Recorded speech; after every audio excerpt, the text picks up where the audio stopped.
It's Red Eye Radio.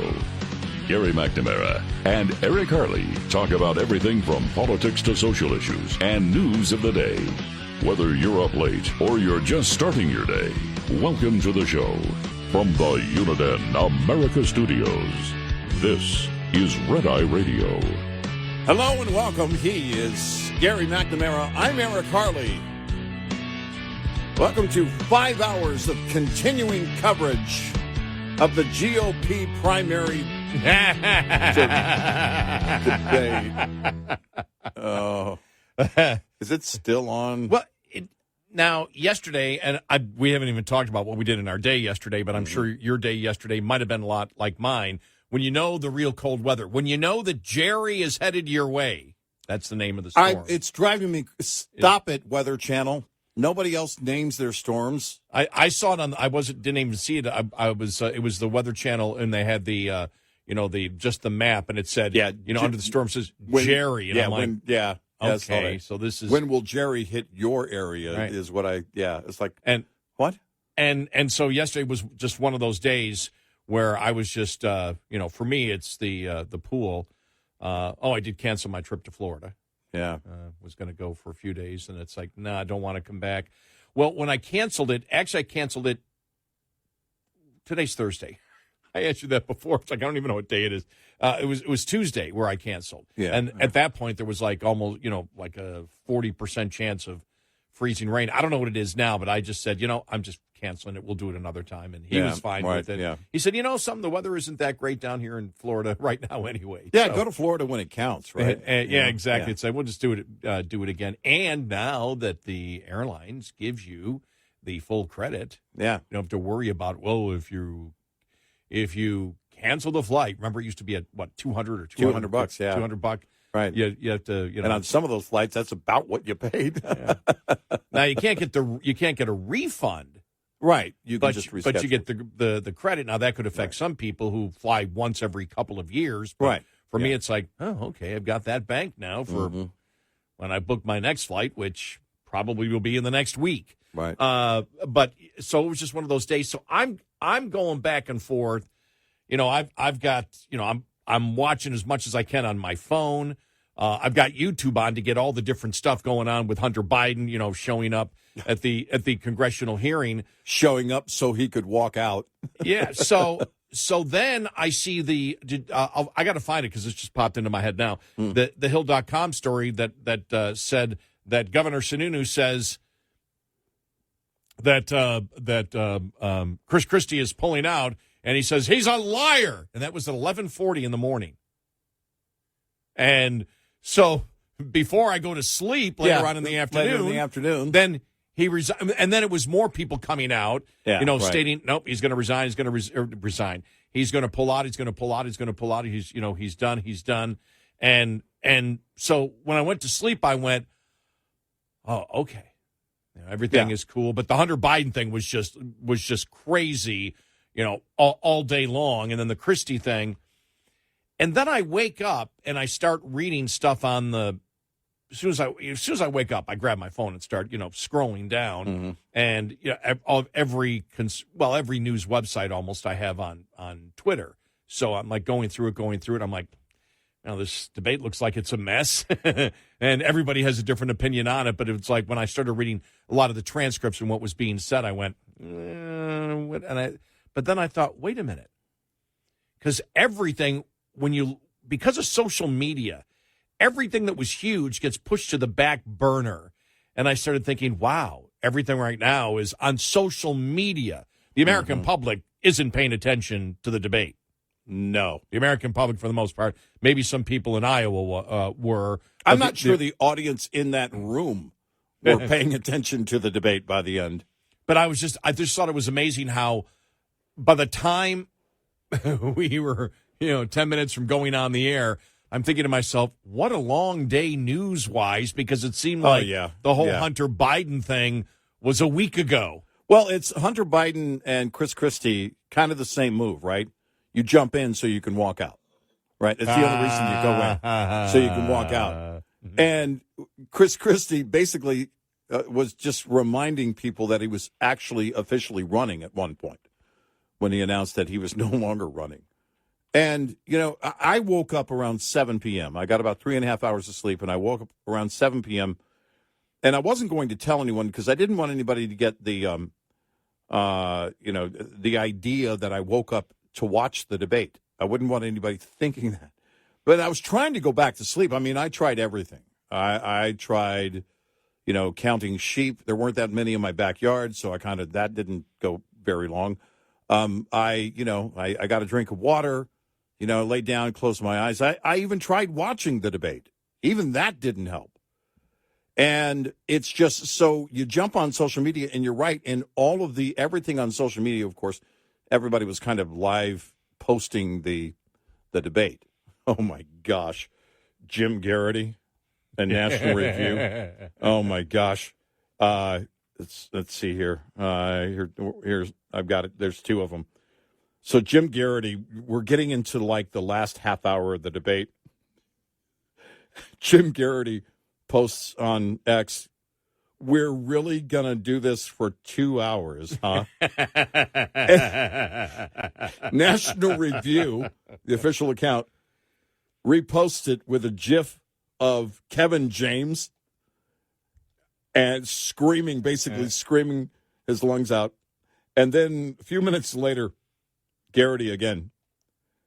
"After 1 hour and 52 minutes, Jake Tapper promises/threatens that they'll be back with more." National Review reposts that with a GIF of this tiny kitten just screeching.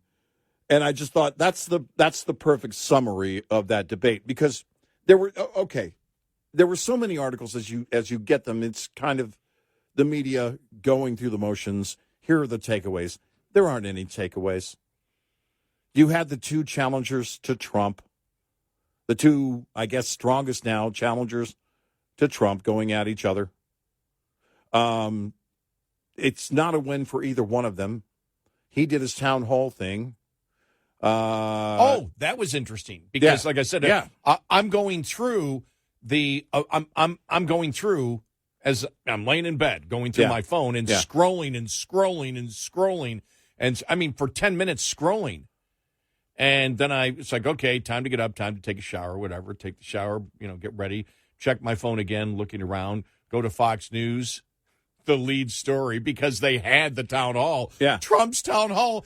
And there was nothing on social media about it. It was amazing. I saw some things during the town hall. Yeah, I didn't see. Yeah. Now again, sometimes it's because it moves pretty quick on especially on X. Well, right. It's almost like it's almost like a one-armed bandit. Yeah. You go to Vegas, it's like yeah. But I was just shocked. I went, oh, that's right. Well, Trump did his town hall. Well, and this is how bad the CNN debate was. At one point in that last half hour, at the actual CNN debate, they put up a large screen so everyone could watch the Fox News town hall with Trump. Yeah. When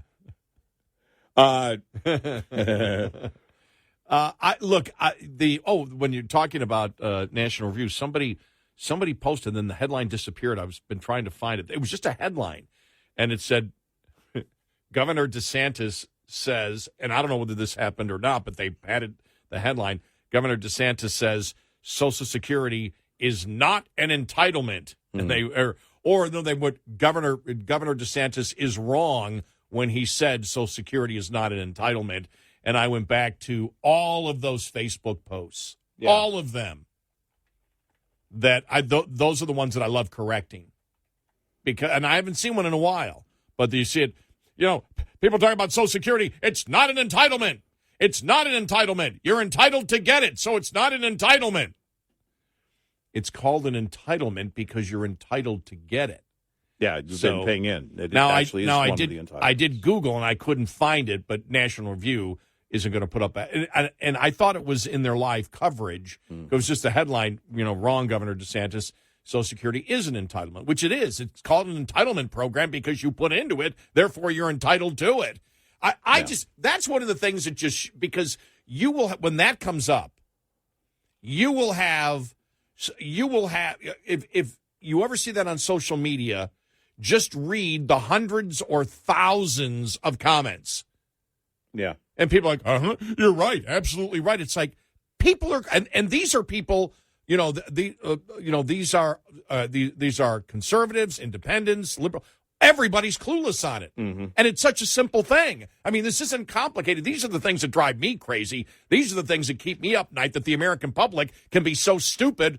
Social Security is not an entitlement because you're entitled to get it. Do you understand? You're an idiot. You're a complete moron. I mean, it's like our thought process. The thought process we have is we look at something, we go, we're completely tunnel vision, and then we'll use the word that they use to defeat that argument, and we don't even know it. Yeah. Oh, it just drives me crazy. Yeah. And then, of course, they vote. Yeah. And then 2 years later, how did that happen? I don't know. I don't have a clue. I don't know how that happened at all. I have no idea. It's a mystery how it happened. Maybe magic. It is maddening because, we're at this point. The back and forth between DeSantis and Haley, I mean, online, the assessment was, she sounds like a liberal. Even DeSantis brought that up. She may be more of a liberal than Gavin Newsom. That might be going a tad too far. Well, I will say, she talks at times, she says things that are very liberal that sound like they're coming right out of the liberal playbook, but I don't know. You'd be hard-pressed to show me a Republican that hasn't done that. I mean, I can't go over everything that Ron DeSantis has said, but I'll say this, many prominent Republicans have done the same thing, which is why we don't, there's not going to be any idolatry here. This process, the primary process is extremely important. And it's important, because you think about it. Remember in 2012, trying to get some conservative street cred, Mitt Romney brought on Paul Ryan. Now, the media in that summer, it was announced, right before the convention, the whole thing was, it's probably a good move because Mitt Romney is more of a moderate, and of course Paul Ryan is a conservative. And then now, years later, after Paul Ryan, went through what he went through and served as speaker and that whole debacle, everyone looks back and says, wow, how drunk were we? How many empty bottles were laying on the floor after that? I don't know I can't tell you what a thorough vetting process is because you can't predict any given person what they're going to do, least of which is Donald Trump. But what you can do is you can go through that vetting process in a real way. This seems just very early, and it's probably because Donald Trump is dominating. There's no way he's not the nominee. There's no way he's not the nominee unless he falls ill or decides to get out of it. And in my opinion, I don't see him not being the nominee. And that's a big part of this primary season running so shallow. Chris Christie should have dropped out a long time ago. Chris Christie should have never been in. Ramaswamy has his own money. He's not going to be in much longer. Well, you think about it, again, when you say he should have never been in, when you look at that, you say, okay, and I understand what you're saying because he had no chance of winning, so that's why you go in. But he did actually represent a small part of Republicans, which is the Never Trumpers. Okay, when you actually break it down and look at it. I thought about that with the dynamic of Haley in some of the head-to-head polls, surging, and then, and a couple of those polls showing that she could beat Biden and maybe by even a wider margin than Trump and all of that. And I thought to myself, was she the answer for so many who, because I don't think you're wrong on that, but was she the answer to a lot of those never-Trumpers and independents who were looking at that going, we need another choice, we want another choice, we want a more moderate, I don't know, whatever they're looking for. And is that what really happened? Those numbers just kind of, everything went to her. Yeah. She was the better choice. I don't know. Yeah, well, we'll get to that coming up here. 866-90 Red Eye. This report is brought to you by Shell Rotella. With advanced synthetic technology, is designed to help keep your rig running with more mileage and less maintenance. This preventative maintenance tip is brought to you by Hot Shot Secret, the country's #1 fastest growing oil and additive company. If you've been driving a diesel any length of time, you know diesel fuel quality can be an issue. There are U.S. standards that diesel fuel is supposed to meet, like cetane number, lubricity, aka wear protection, deposit control. But oftentimes the fuel at the pump falls short. Let's highlight diesel fuel's cetane number. In most states, the minimum cetane number across the nation is between 42 and 45, and most modern engines are built and tuned to operate with the best cetane number closer to 50. If your truck has a low cetane rated diesel, you'll often be able to tell. Cetane improves starting in the cold. Fuel does not burn as efficiently, which means more soot output, less power, and lower fuel economy.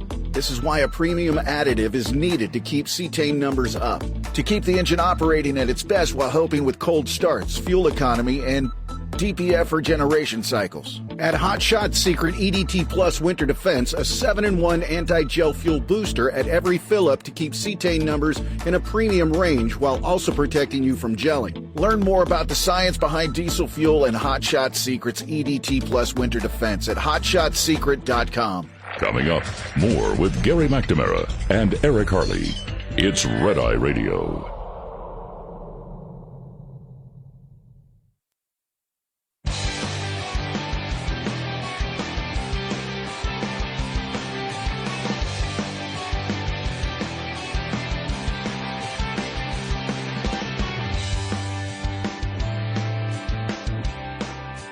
It's Red Eye Radio. He's Eric Harley, and I'm Gary McNamara. We'll get into more in-depth discussion on it, but I was just thinking, and it's Thursday, so top of the head Thursday. Top of the head Thursday. Top of the mind after Thursday. After walkout Wednesday. Right. and I started thinking, with Trump, as we know, there's a tremendous amount of passion that people have and a tremendous amount of emotion that people have for Trump, right? Yeah. We all know that. Yeah. DeSantis, his supporters, there's a tremendous amount of passion for DeSantis from his supporters. Yes, sure. Saying, look, this based on real things, right? I think. For DeSantis, it's based on the fact that, look, this is a governor who got things done. Right. He just doesn't talk. Right. He talks good, but he got things done, and so there's a passion for that. Ramaswamy, I think it's because Ramaswamy actually got out there and was able to, not always, right? Yeah, but he did it. He succeeded more than he did not succeed. Yeah, more often than not. More often than not, he would destroy the liberal argument and throw it right back in their face, which is what we've talked about. He communicated effectively. Without hesitation. With passion. Yes. With passion, but also, I think, with the sensibility that is, I think, for a lot of the liberal media today, they were listening to him going, wow, he sounds like one of us, but the ideas that he's proposing are not the same. They didn't know how to compartmentalize it. So there's a tremendous amount of passion for all of them. I'll tell you the one candidate, Nikki Haley, I haven't met one person.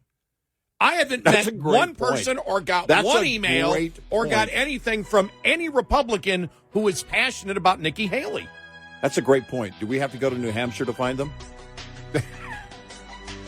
That may be the only state that has any. I don't know. But it's a good point, though. It's not. Again.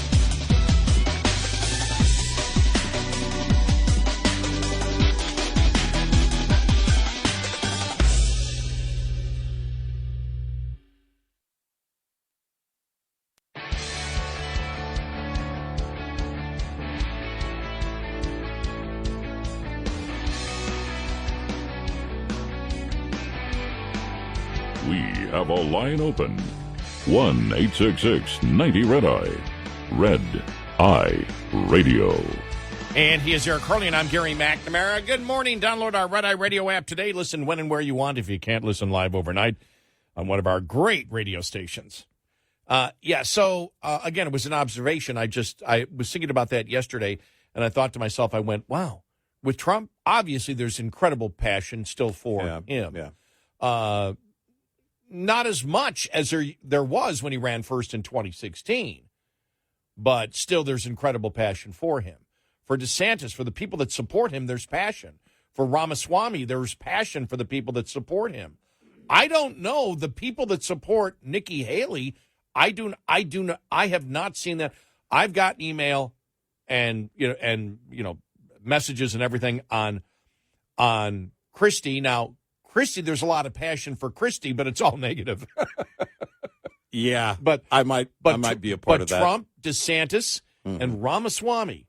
I've always gotten passionate emails. You're like, okay, and the specific things that we mentioned before are why. Yeah, Nikki Haley, I've never received one email, one message, one anything where somebody said, "Doggone it, that Nikki Haley, she's the one."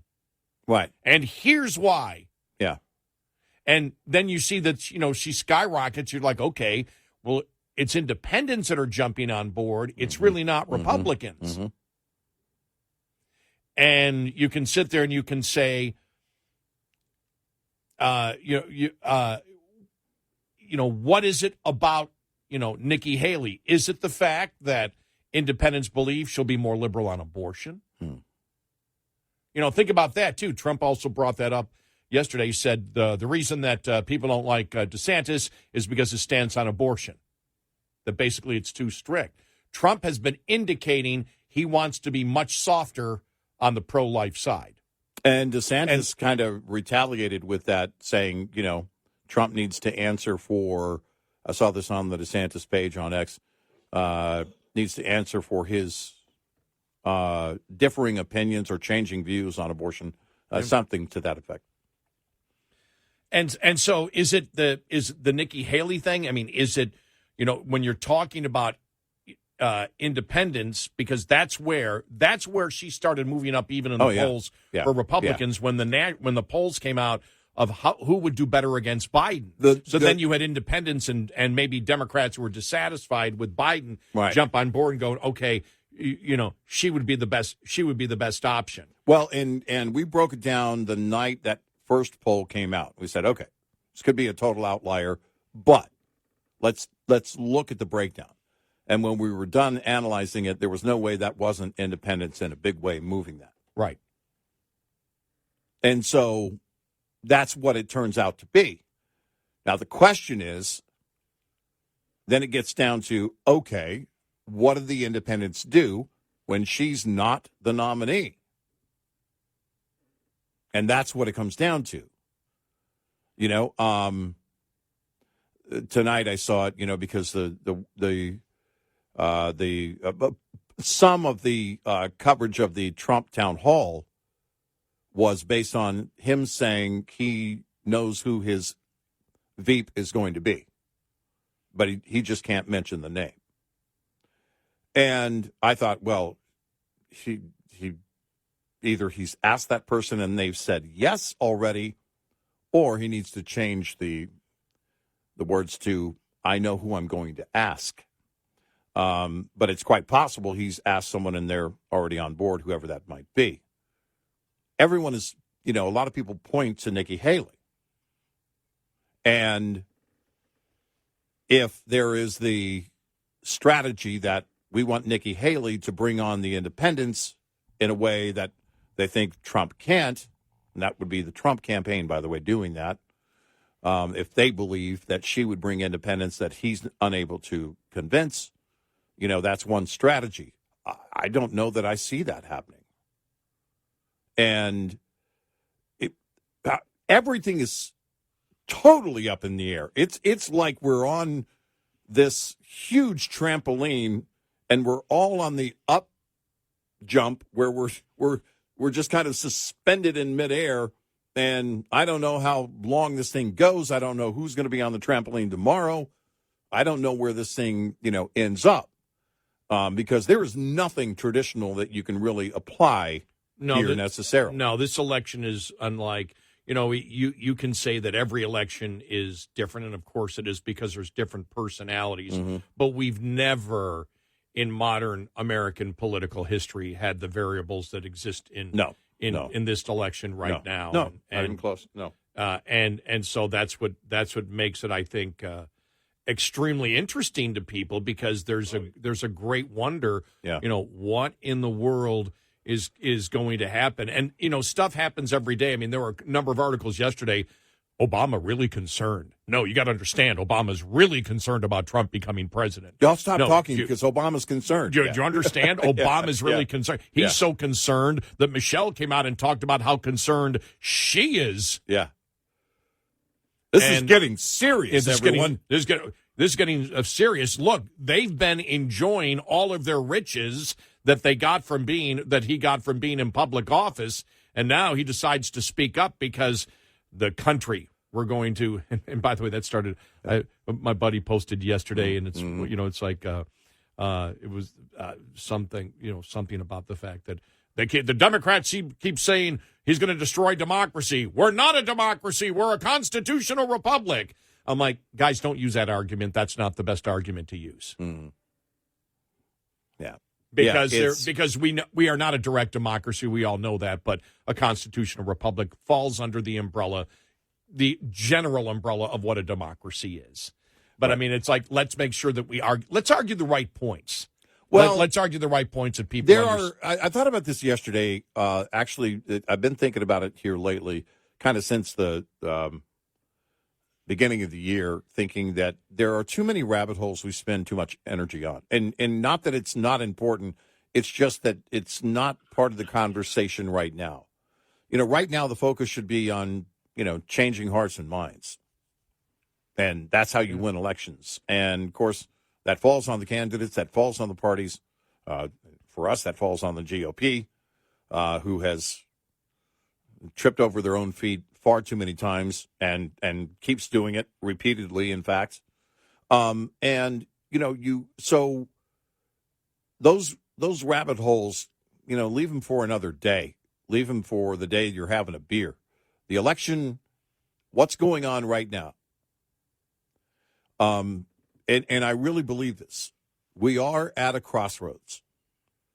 We are running out of time to turn this thing around. On the national debt, on the broken border, on the radicals, and putting our foot down saying, you don't get to run the place.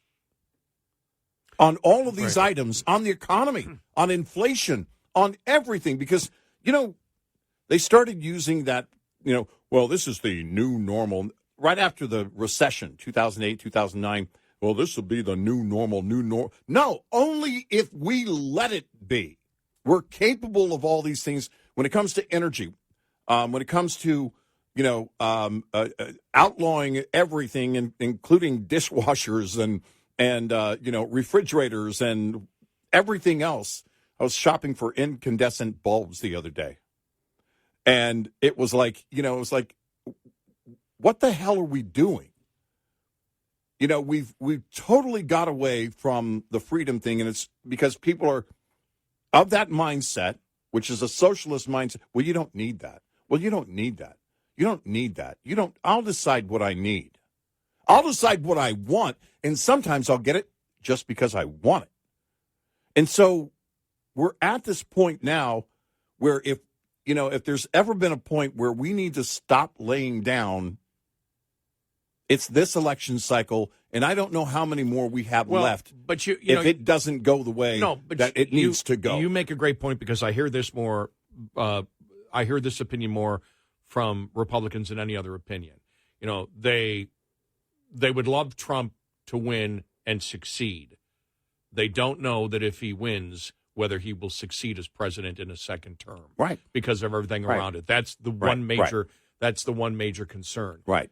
For when you talk about Trump, mm-hmm. which then you say, okay, but you're going to vote for Trump. Yeah, because of everything that's gone on, because of the two-tier system of justice, because you don't hear a lot of people talking about Trump as to the specific things that he wishes to do. Right. For example, nobody talks about the fact that Trump, has come out and said, well, look, we're going to, we're going to subsidize ethanol because that's how I'll get elected.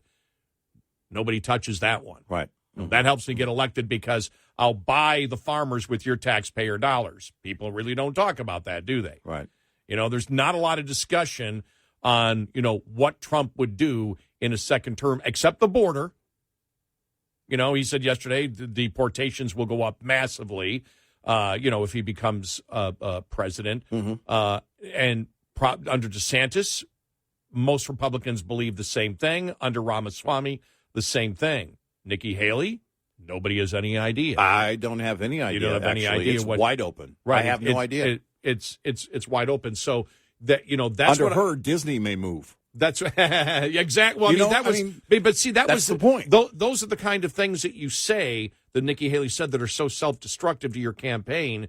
When you sat there and said, "Well, we'll take Disney in South Carolina," then you just don't get it. You don't get it at all. You don't get it at all. So, there is Republicans in general have a great sense of fairness, and they believe that Trump has been screwed over, which he was in his first term. Mm-hmm. Russia collusion completely destroyed his term. People want him to have a second chance, but if he gets a second chance, what they're worried about is he can't get anything done. Because that's not his goal to get everything. That may not be his goal to get everything done, because there's so many sideshows that will be going on still at that particular point, which we saw even in the first term. Mm-hmm. And so they like DeSantis. They know DeSantis has a record. They believe that a DeSantis kind of person, when Trump attacks DeSantis, even the Trump supporters don't buy it. It doesn't go very far. Yeah, it doesn't buy. When you say, well, he's what was one of the things what we talked about one time that he said, and we said that nobody buys that about DeSantis. Yeah. DeSantis is a solid Republican conservative who's had a great success in the state of Florida. Right. In a time when, in a time where you actually look at it, he is really the first politician that succeeded in really attacking the wokeness and the cultural issues officially and a bunch of other issues. Yeah. So there's a great deal of respect for him. Right. But people feel that Trump was screwed over, and they want to see. They would like for him to do it. And with the two-tier system of justice, they feel the only way to fight back, because there is that thing that if Trump is convicted and goes to jail, that the Democrats win. Because if the Democrats can do that, then the Democrats can put any Republican in jail. Right. Now, that's not a small thing. I'm not discounting that at all. That's a huge thing. That's a huge thing. And that to me is what truly is driving the entire Trump thing, that protecting Trump is actually protecting Republicans in the future. Well, and that's it. And I look at it, too, a couple of things. I'm curious. We need to get our friend Scott Rasmussen on this. Where people think, do they think the economy would do better under Trump? Yes. On the left or right? Yes. Yes, they do. I believe they do. I would love to see the breakdown of even rank and file Democrats. There was something in the last, I haven't seen it. I've just seen in general, but there was a poll that was done where they specifically got into it, and it was overwhelming Trump. Well, now, I don't know if they broke down Democrats. I remember that poll, but if you break it down to people only in the center and only on the left, I would love to see that. Do you, assuming they would tell a pollster the truth about it? Because there's no way you look at. Remember, there was the poll last year, a couple of months ago, that showed. Well, no, most people believe that the Republicans do better with the economy. And so those are things that are not small, but it will be interesting to see how you gain that confidence going forward, because as of now, I think he's as good as the presumptive nominee, Donald Trump. 866-90 Red Eye. Lines open for your calls. 866-90 Red Eye on Red Eye Radio.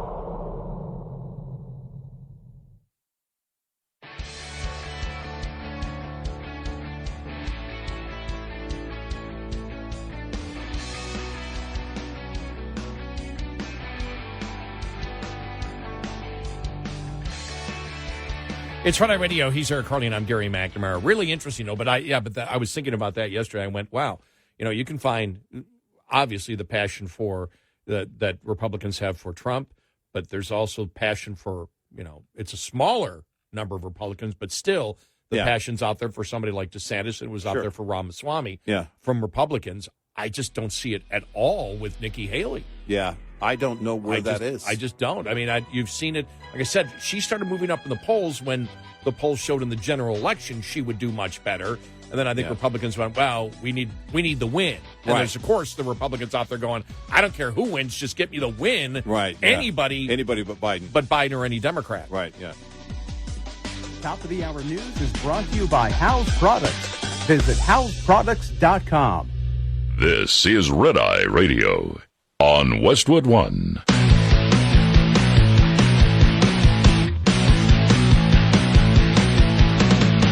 Now, it's Red Eye Radio. Gary McNamara and Eric Harley talk about everything from politics to social issues and news of the day. Whether you're up late or you're just starting your day, welcome to the show. From the Uniden America Studios, this is Red Eye Radio. All across the USA and around the world, we are Red Eye Radio. He is Eric Harley, and I'm Gary McNamara. Good morning. How you doing? I can't believe we're to a Thursday. This week has just flown by. It really has. And I don't know. I think with so many things going on, and also here, we're on our winter weather. We're going to get our 4 days of winter in and out here in Texas and then over the long weekend.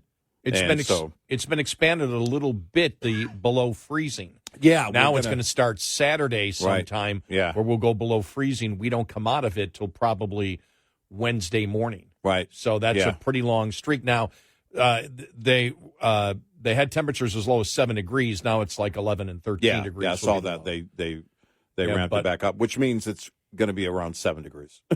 Yeah. Well, I've got my garden tools out to break the ice on the moat. Oh, yeah. I may have to break. I didn't think about that. Yeah, now I did learn a lot from Frizola. Yeah, right. As I remember, because in Texas, for people that don't know, you do not. Well, you can, but most people don't.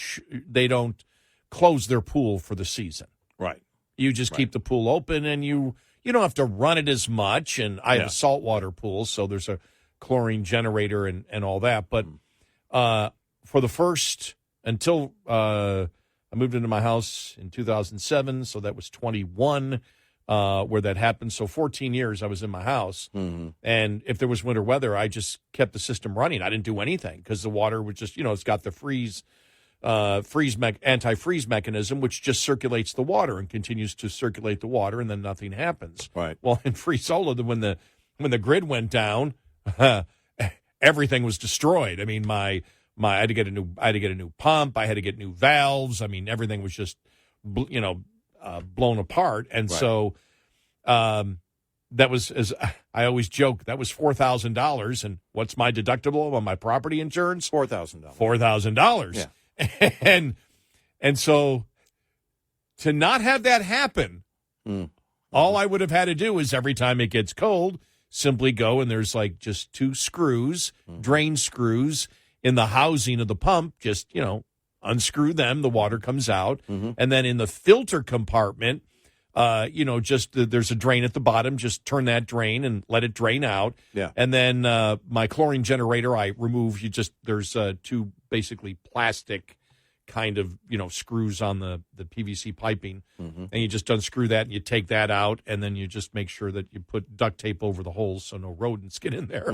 Yeah, you're draining the lines so they won't be filled with water. Right, and you drain the lines, and you give it about a day just for the valves in case there's a little bit of water, it can evaporate. So probably about noon tomorrow, I will turn off the pool. Yeah. I'll start in the morning when I get home, and then run it.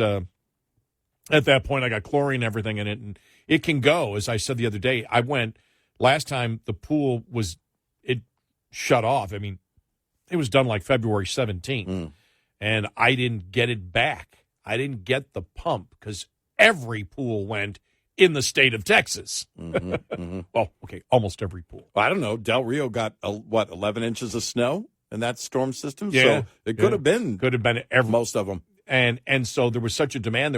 You couldn't get anything. You just couldn't get anything. And I ended up getting a lot of stuff on my own. My oldest on the daughter internet. works for a supplier, and for it's for commercial plumbers, basically, which includes pools and everything else. Not too far from here, huge warehouse, and she said it was bonkers. And we were watching everything. I mean, and because it falls in that same category, plumbing, and so then it had to be with plumbers, especially, unless you only specialized in pools, which many do. But we were watching people in these apartments downtown in Victory Plaza, where, the American Airlines Center is and everything else. They had, as those pipes started to thaw, they just burst and then just running down. This one guy had this massive TV, and there's just water, just a steady stream of water just going over that television and then down to the floor below, and so on and so on and so on. It was crazy. Then the problem I had is I'd call all these pool places to do it. Nobody could do it. Right. They just said, we can't get the parts. We can't get the parts. So I said, if I can get the parts, will you do it? Most said, well, we don't know. Yeah. And I said, and I actually told, what if I get the parts and whatever the markup is, you can include that in the labor? Yeah, I'll pay you a premium on the labor. I'll pay the premium on the labor will be the markup you would get on the equipment you're selling me. Yeah, if you get me the pool. And most of them still said no. Only one said yes. And so I ended up getting everything myself. And then they came out and they did it. And I said, well, because you did it, and I still, just because of everything, I haven't got it done. But I said, when I do the big work on my pool, which is going to be this year, you get it. Yeah, right. You get the job because you came out and you did it. So, but this will be this is from memory though. This will be the second coldest since I've been here. Yeah, they're saying it record temps, and I don't know record temps for the winter or record temps for this for the part of winter days. Those particular dates. But yeah, this is Frizola was number one, and then because nothing was close. I mean, I'd never had my pool freeze over. I mean, if we get down to 15 or 16 at night, that's a big deal. And that was probably about 13 years ago. I remember, because I was concerned about the pool at that point, because that was like I had a thin layer of ice on my pond, and a very thin layer started from the outside of the pool going in. But last year, in 21 when that happened, my pool was there. It must have been 6-8 inches of ice. I couldn't break it up anymore. I couldn't do it. Yeah. And I thought that was the thing. You said, come out and inspect the pool. It's like, I'm screwed. It had to crack the tile or the gunite or something, or the plaster. It had to, and it didn't do it. And they said, because I have a kidney-shaped pool. They said, if you got a square pool, you're screwed. But if it's kidney-shaped, that makes sense. It pushes around. It pushes around. So it's like, oh, okay. So I had no damage there. But this isn't going to be as bad. It's not going to be as long, and it won't be as bad. It looks like precipitation isn't going to be much at all. So at least where we stand right now, they're back to over 40%. Oh, are they? Did they update it again? But it's a wintry mix. It's not going to be It's not going to be. They were talking the freezing rain and stuff like that. Well, the wintry mix that one of the local news channels was talking about, I don't know, a few hours ago, said snow and freezing rain. So, or ice. So ice is what gets us every time. I've joked that here in North Texas, someone spills a large cup of ice at Sonic, we close the schools. We can't handle the ice. We just don't have the equipment for the ice. It's especially dangerous anywhere you go. We just don't have the equipment to really stay ahead the of that. accumulation is supposed to be negligible, though. Okay, which is really good. Which means we'll close everything for 9 days instead of 14. I'm looking. Let's go straight to Iowa and see what they're. Oh my gosh, what they're looking at in. Did you see where Ramaswamy got stranded in a snow ditch the other night? No. He made a campaign stop. He he put it on X, and some locals came by and helped them get out of the ditch, and it was a long drive home. It was snowing there, of course. I think it's against the law for it not to snow in Iowa in January. I could be wrong on that. Look at this. This is, and I say Des Moines because that's where the caucuses. I mean, they take place across the state, but all the action and all the media is in Iowa. Mm-hmm. Here it is. Okay, it starts Saturday. The high Saturday in Des Moines, 5 degrees. Oh man! All right, that's the high. Ugh. The hang on one second here. It's moving all over the place here.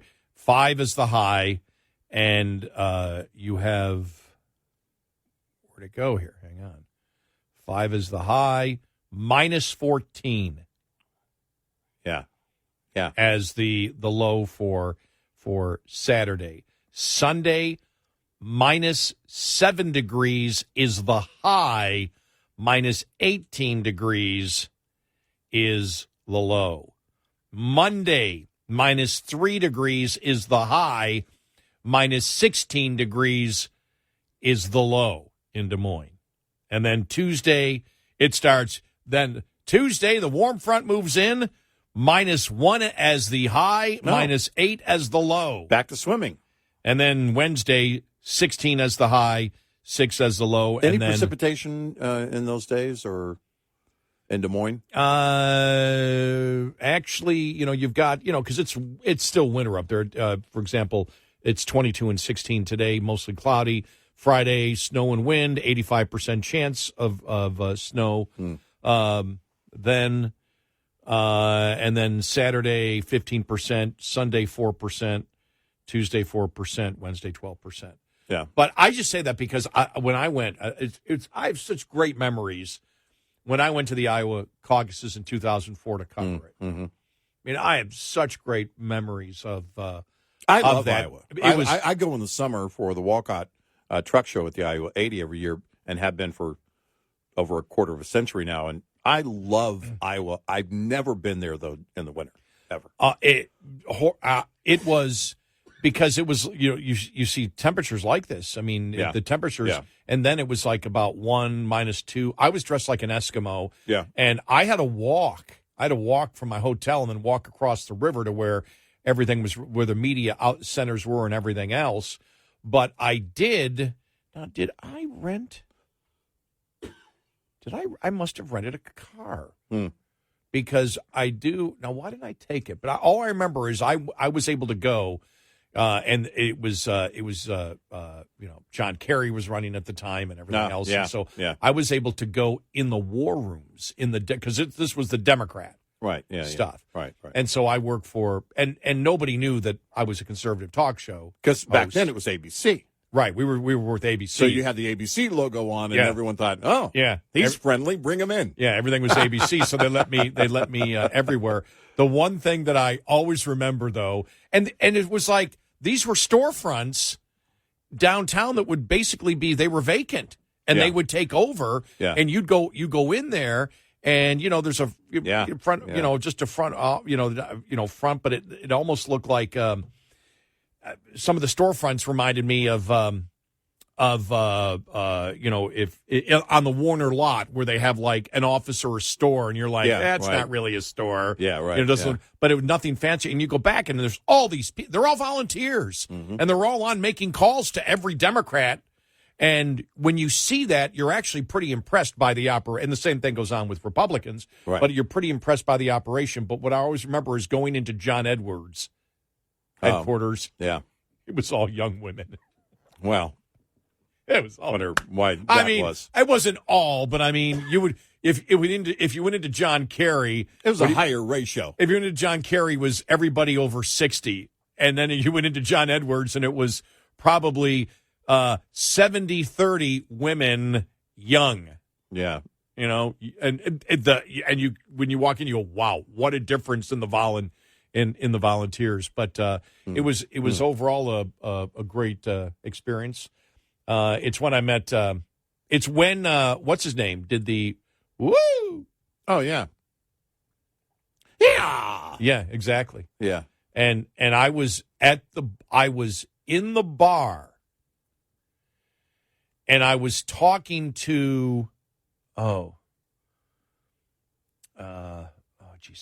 can't remember who I was. I was talking to I was trying to get interviews with people because I was, I did my local talk show back then, but I was also feeding everybody. The news department wanted, you go there as a talk show host, but they want audio for the news department. So you're trying to get every type of interview that you possibly can. And, I was with the Al Sharpton people. Yeah. Yeah. And Howard Dean is who we were thinking of. Yeah, Howard Dean. Exactly. I was with the Al Sharpton people when it happened, and there was nothing. Everybody saw it, and there was a little bit of laughter, but there was nothing. I woke up the next morning, and Howard Dean was done. He was toast. No, it's and I'm like, weird. I was in the middle of... Because you weren't on the show yet. You were doing I was doing my local show, at WBAP. And right. We went on at midnight that night, and it was like, oh, that sounded kind of odd. And then all of a sudden, we get off the air, go home, and by the end of morning shows, it's over. By the way, on on Wikipedia, they call it Howard Dean's I Have a Scream speech. Oh, man. Yeah. But no, I was with probably 500-600. The bar was mobbed. Yeah. And they just, nobody really reacted. When I woke up the next morning and it was the number one item out there, I was pretty shocked because I remember doing interviews that morning saying I'm shocked by this because I was sitting with because it was Democrats that were reacting to this. Right. That and basically he went downhill from that point, and I remember I was like blown away going, I was sitting in the room in the bar with 500, 600 Democrats. Yeah, how does that happen? And the TVs were real loud, and it was like a little bit of laughter, but nothing at all. Yeah, right. And then boom. Yeah. 866-90-RED-EYE. Brought to you by FPPF, Fuel Power Max. Owner-operators with authority generally have two options when it comes to sourcing freight. Brokers on the spot market or directly from the source, the shipper. As any trucker with relatively recent experience with spot freight knows, the highs of working the load boards can be really high. On the other side of that coin, however, when the market flips in favor of shippers, it can be tough to keep your business afloat working with brokers. The smallest carriers with direct customers, however, can hang on through tough times or even prosper as long as demand for their customers' product remains at least somewhat stable. Owner-operators in it for the long haul make direct business with customers a principal goal. Owner-Operator Business 101 is provided by Overdrive's Partners in Business program. Go to overdriveonline.com to the Partners in Business section of the website for more detail on this and many other topics. Brought to you by Shell Rotella. With advanced synthetic technology is designed to help keep your rig running with more mileage and less maintenance. Get in touch with Red Eye Radio, toll free at 866-90-RED-EYE.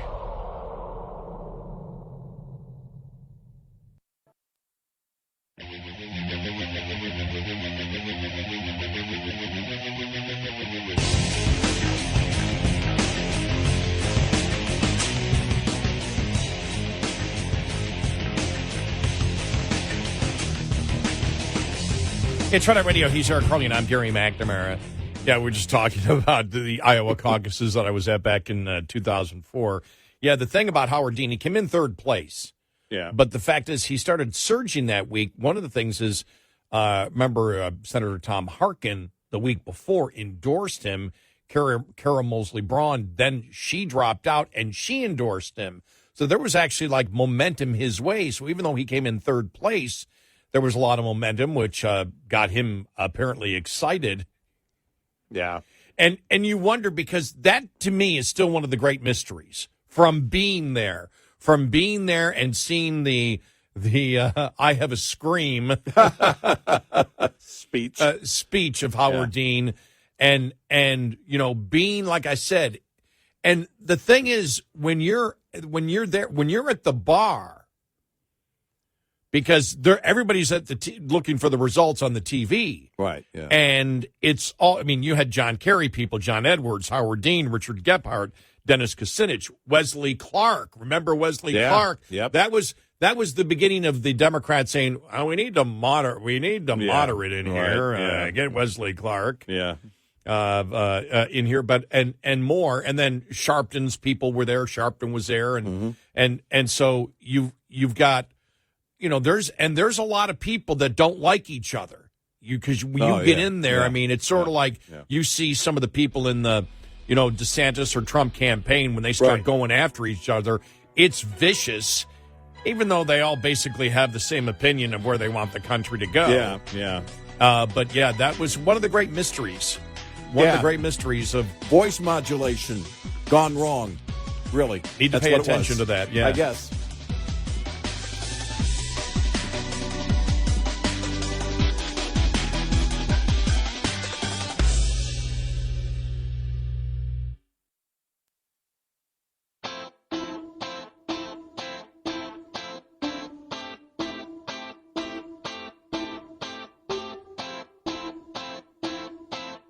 You're listening to Red Eye Radio from the Uniden America Studios.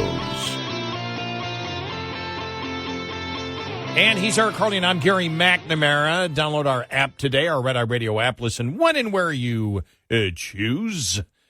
Thank you. If you, in case you can't be doing what you're supposed to be doing, which is not getting any sleep and listening to us overnight. Don't forget, Red Eye Radio Plus launches February 1st. Everybody else has a plus, so we're just going to throw that in. And we're going to give you less content and ask you to pay money for it.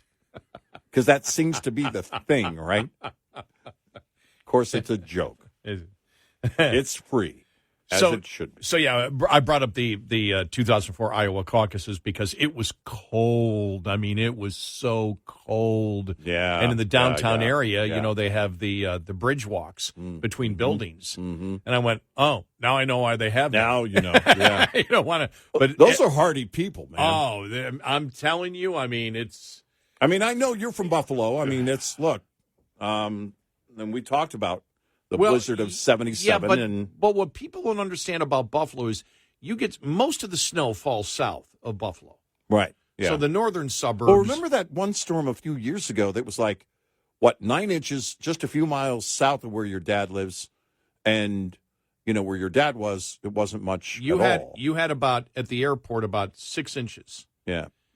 And about, I'm trying to think where my buddy Jeff lived. Probably, by the way the crow flies, 6 miles away, 80 inches of snow. That's crazy. Yeah. That's crazy. But the temperature, in terms of bitter cold, how often do you see that? You don't see a lot of bitter cold because of the lake? For the most part, Lake Erie. Okay. Now again, you get the lake effect snow, the cold air moving over the warm water. Right. You're going to get killed.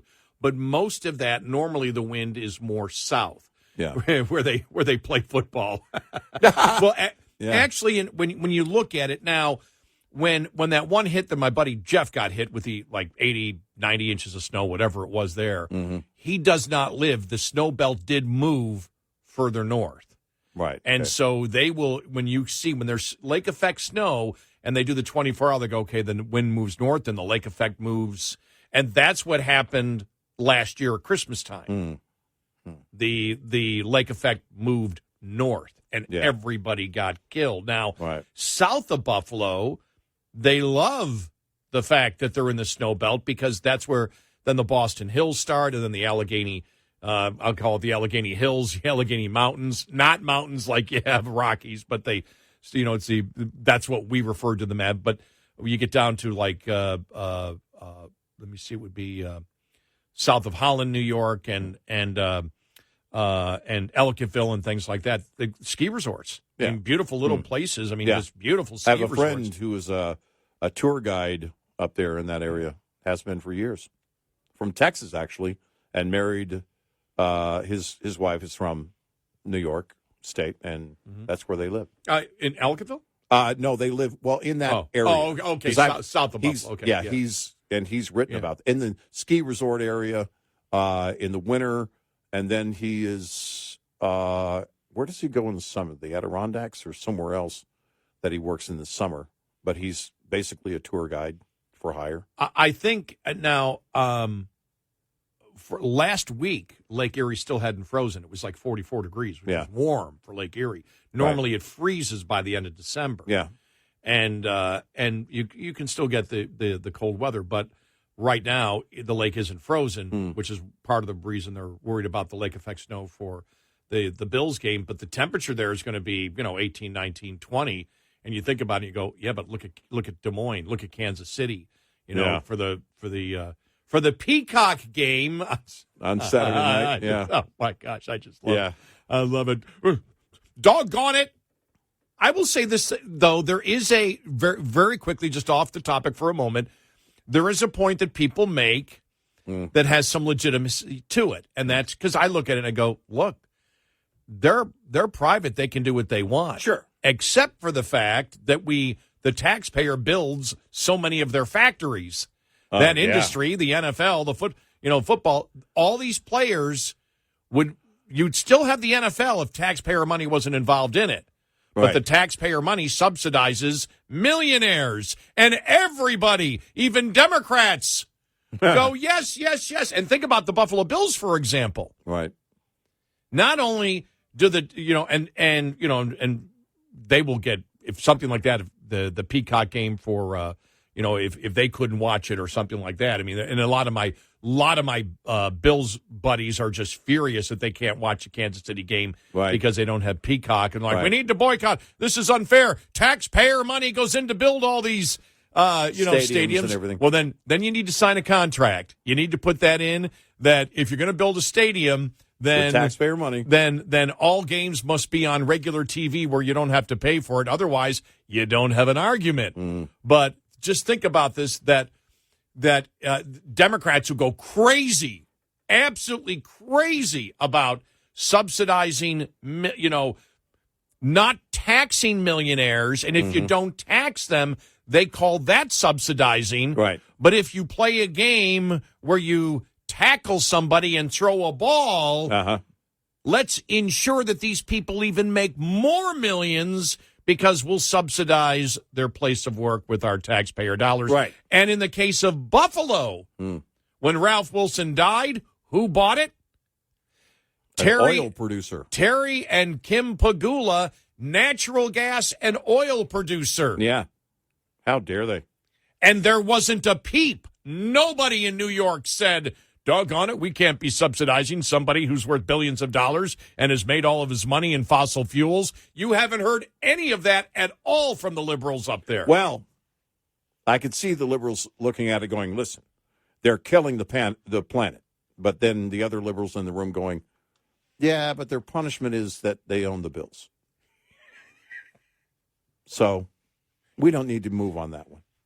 I'll never forget. By the way, they are very successful owners. Oh, obviously. no. I don't. I mean, you have pointed out how many Bills bars there are. I don't look for the Cowboys bars when I travel outside of Texas. I don't know if they exist. They might. They're everywhere in Texas. In fact, I think it's the law. Every city has to have 14 or something. Official Dallas Cowboys bars. I don't look for them when I travel outside of our area. But I have two friends, longtime friends, you and another radio friend of mine who works for the Allen hockey team, by the way. And Allen, Texas. And he is a diehard. You guys are both from Buffalo, diehard Buffalo fans, of course. And so that's, something that I've learned over the years is, how many diehard fans they have. And the Pagulas, clearly, I think have done, just from afar, they've done a pretty good job. Yeah, I think they've done a pretty good job. I think as owners. If I ever talk to, do they get the criticism that a Jerry Jones does? I mean, a lot of us are not happy with it. Because that the difference is, and I try to explain it to Buffalo, people. I tell them, I go, well, you have to understand, now right now Jerry Jones is quite popular because they're doing all right, but there's great concern that the Cowboys either win big or lose big. Right. And so, but no, there's always an underlying current that, my God, we may never get back to the promised land again because our general manager is the owner, and you can't have that. Yeah. You need to be able to. You need to be able to change it because that's the biggest concern. That's the biggest concern. Really, the only concern that I have. Well, you know what I think is crazy, because you and I talk about the price of sports tickets. Well, at the Miami, I don't know if they officially figured it out, but they monitored all the the ticket outlets that were selling it. Yeah, and according to those there were more people down in Miami that were Bills fans than Miami fans for that game. It was a huge game. Wow. And the Mafia, as they call it, the Bills Mafia, is just insane. Yeah. These people go. They did it the Giants game last year. Yeah, yeah. I thought it was a home game. The Chargers game that was on Peacock, that game, I just caught a couple of minutes of it. But I was like, where are these games being played? It sounded like a home game. Right. I've been a fan since 64, 65. I barely remember 64. I do remember the 65 championship game, the American Football League. And then the first year of the Super Bowl, they lost to Kansas City and didn't go. But, we used to go to games and it was $3. I was telling my dad the other day, I said, they're building the new stadium for the Bills, going from 72,000 to 60,000. Fans don't matter anymore. It's TV. And they're going to have seat licenses, not like Dallas, but they're going to have start at 1,000 and probably go to 10,000. For it. But it's about getting as much as you can, supply and demand, making the supply very low. The demand is high. People will pay more. But I'm telling you, I would never do what they do. People spend so much money for the Cowboys. For the Bills. Oh. I mean, traveling. Going to different cities to do it. Yeah. If you ever that has to be their vacation budget. I mean, that has to be all their entertainment budget. But they're doing it. I know this one woman I know. In fact, I know her from Facebook, but she had the same teacher that I had. And she hangs around. If you ever watched a Bills game and you see Elvis, you see him, and he's been there for the longest time. Right. He's got the guitar. They bring it in, and Elvis. His name is John Lang. When I used to work in Buffalo, he called my show a couple of times way back when. Right.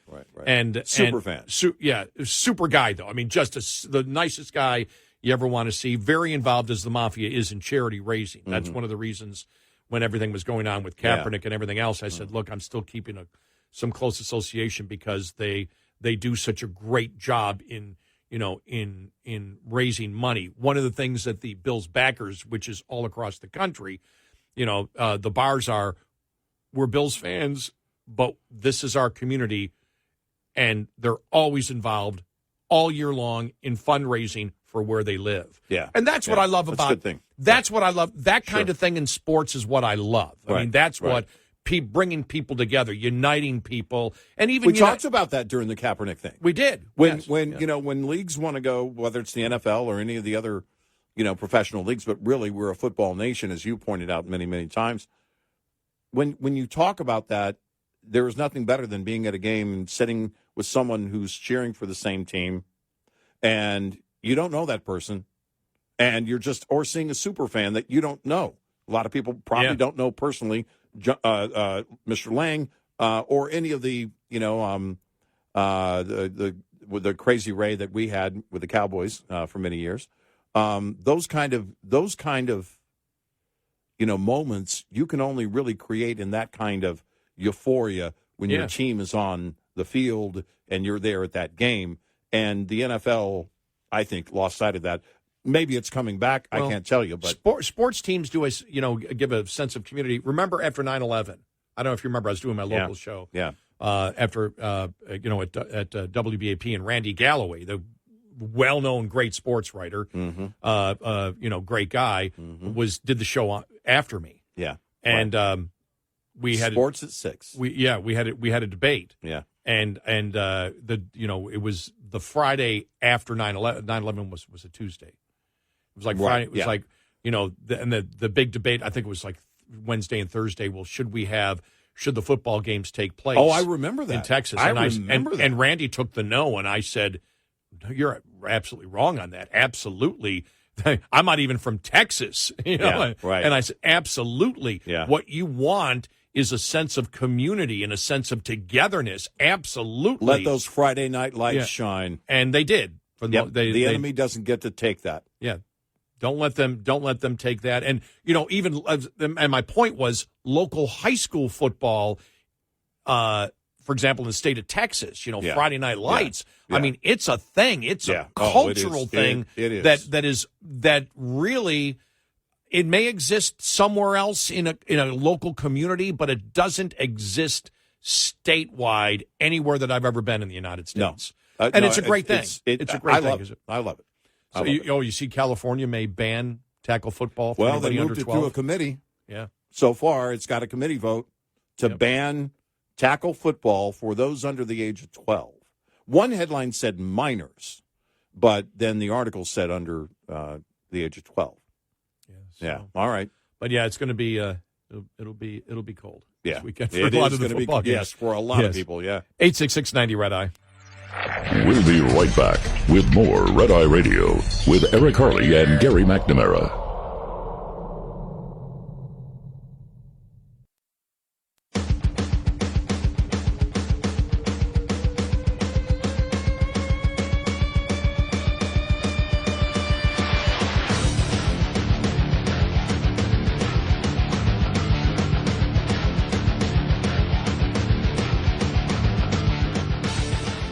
It's Red Eye Radio. He is Eric Harley, and I'm Gary McNamara. All I got to say is Hunter Biden. What the hell was that? Forget about, we were talking about the NFL and the wild card games. That I don't care what happens. Nothing. It'd be nothing compared to what happened yesterday in Congress. What a contrived, heaping, steaming pile of garbage that was. I know. What a soup show that was. And I woke up to that. That's how I woke up. I go, what the hell's going on? Right. What is happening right now?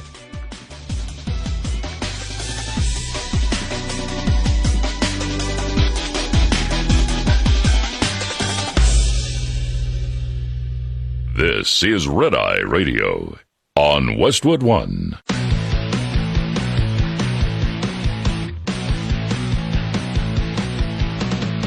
Now, it's Red Eye Radio.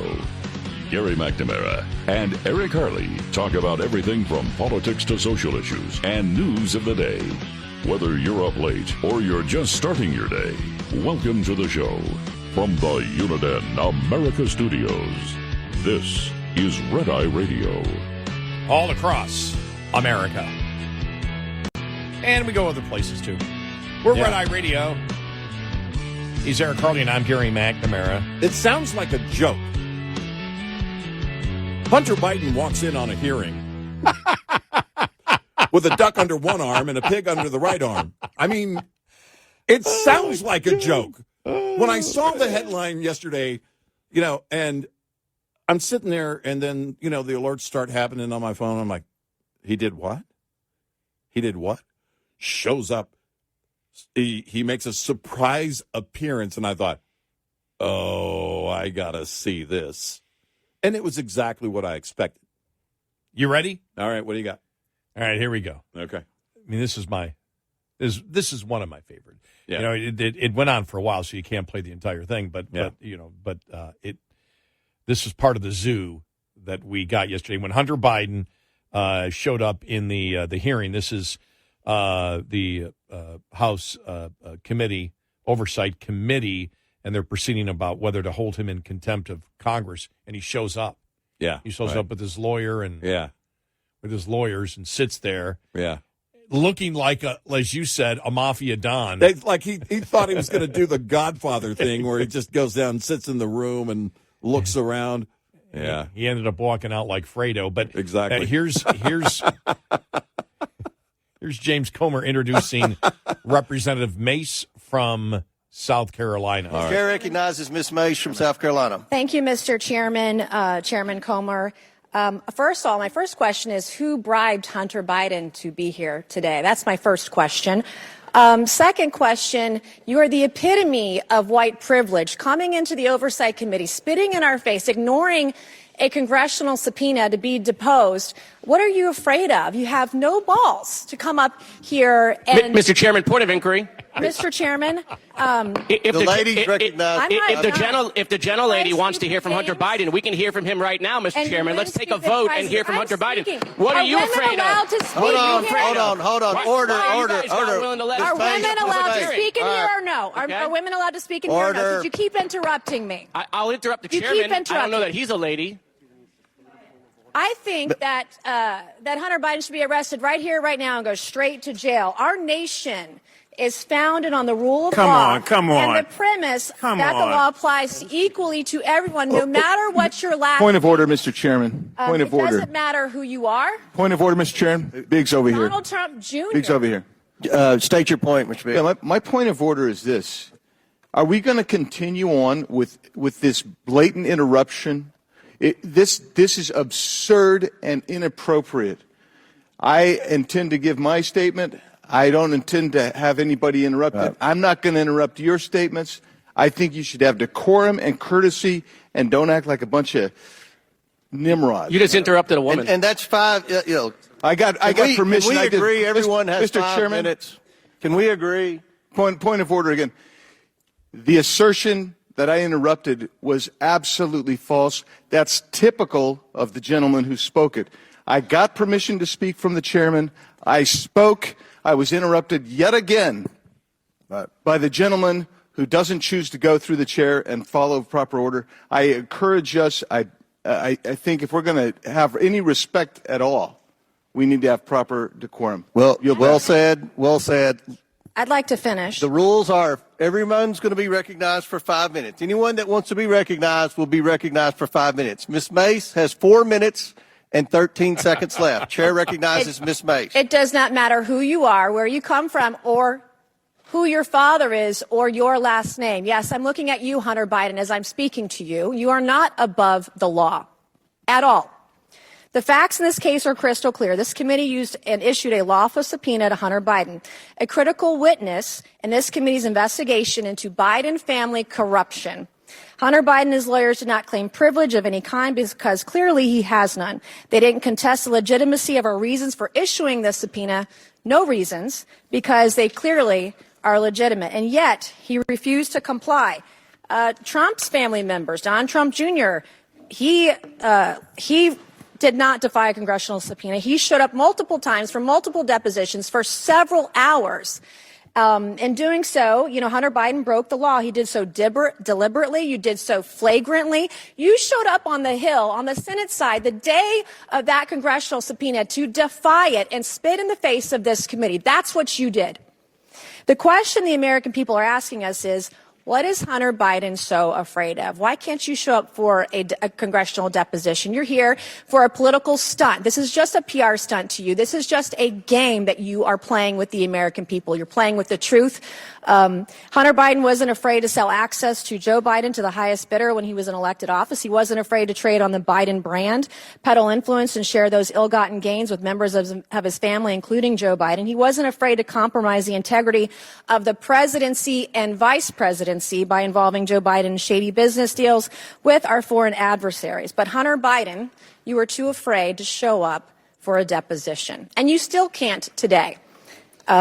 I believe that Hunter Biden should be held completely in contempt. I think he should be hauled off to jail right now, because it wasn't long ago, too, my friends on the other side of the aisle, that you also believed in the power of a congressional subpoena.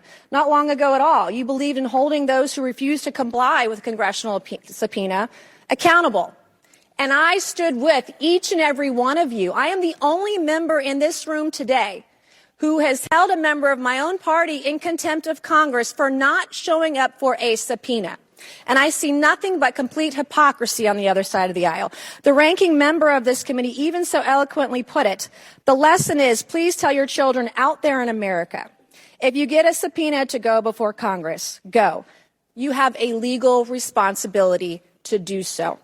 So the hypocrisy is stunning. What are we to tell our children today? There's nothing the other side can say with a straight face. As the only member of this committee to vote to hold a member of contempt of my own party, let me be clear. This should not be a partisan issue. If Congress issues a subpoena, you show up, period. There you go. All right. Now, I want to play this other audio cut, and this is Brian Kilmeade on his show talking to Julian Epstein, who was let me just go through. So he's a Democrat, Julian Epstein, just so people probably don't know. He's an attorney. He served as former chief counsel for the House Judiciary Committee.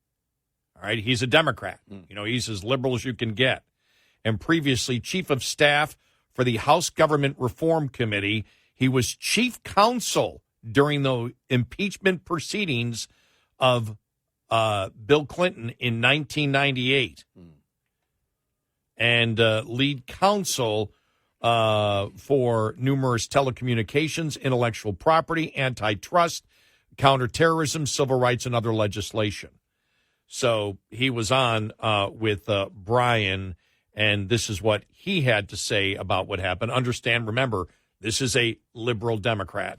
Yeah, Abby's a friend of mine. We worked together during the Clinton impeachment in 98. And good friend, very good attorney. Not the tactic I would have used. You don't get, as a witness, particularly as the son of the President of the United States, the right to tell a congressional committee how to conduct an investigation and how you're going to comply with a subpoena. If a congressional committee says, we want to do a deposition before a public hearing, that's what you do. You don't get to say, no, I will comply with subpoena only if you do it in my way. You don't get to choose that when Congress issues you a subpoena.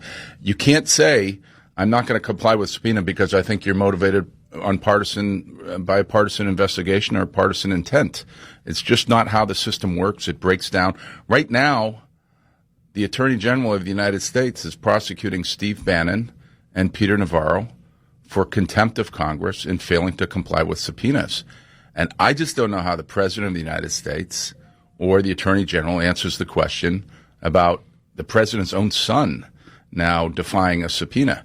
Right. When I ran that committee, and there's plenty of evidence, plenty of precedent of Democrats using depositions before a public hearing. Why would you do that? Because in a public hearing, you have a 5-minute rule. You go back and forth with members. In a deposition, the attorneys can ask questions, follow-up questions for an hour, 2 hours, as much under oath for as long as you need. You're not distracted by the Klieg lights. You're not interrupted by the 5-minute rule, and you can persist in a line of questioning in a much more meaningful way.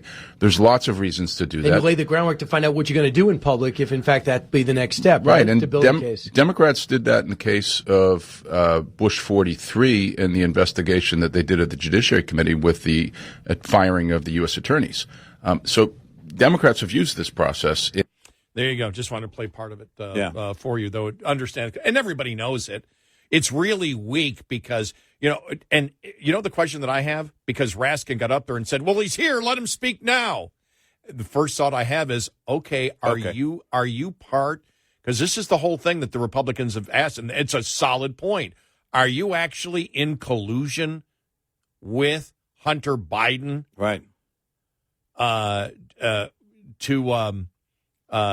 assist him or enable him on rejecting illegally a lawful subpoena of Congress, right. And you're the ranking member of Congress, right? The ranking member of the Oversight Committee. Mm-hmm. Ranking member is a minority leader of it, mm-hmm. and that's one of the questions, with Swalwell, and Swalwell was up there, right? When he made that speech from the Senate side of Capitol Hill. Right. And it's like, well, everybody seems to know about this. And then we'll get to the Pete Ducey question for Karine Jean-Pierre.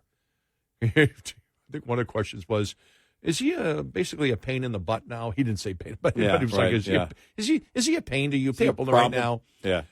And he got her on the fact that, what do you have to say now? Does the president, did the president know about this?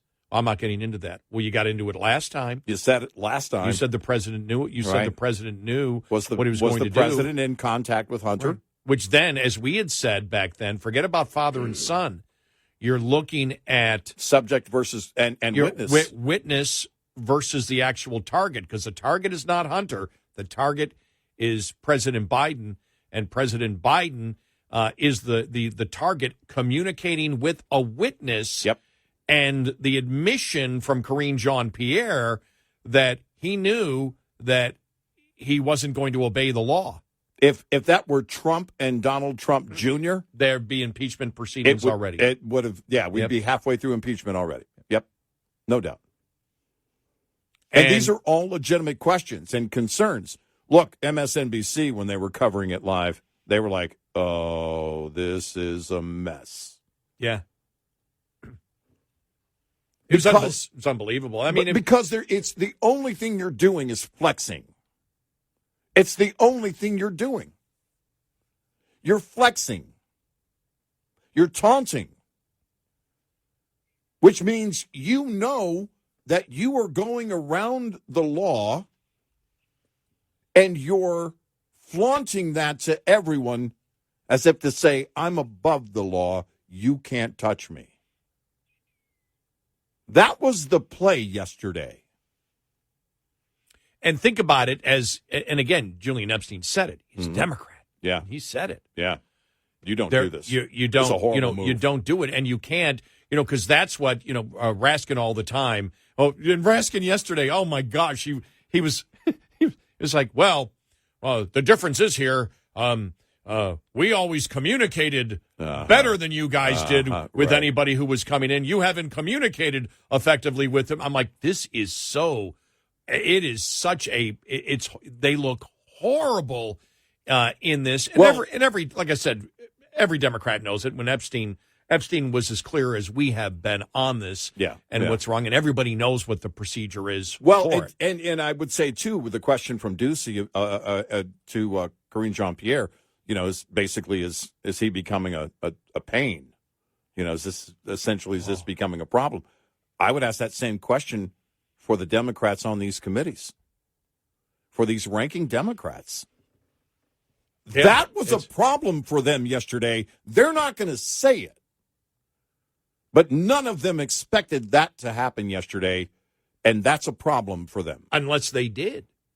And if they did, we have a lot more questions. You've got a huge problem because then you're talking about a conspiracy from the ranking member of the Oversight Committee to help Hunter Biden break the law of a lawful subpoena from his own committee. Right.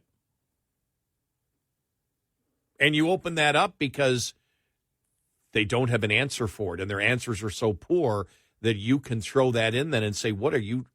Are you their better response? Are you conspiring with Hunter Biden? Yeah, the better to flaunt a subpoena. Exactly. The better response for them would have been, "We weren't expecting this.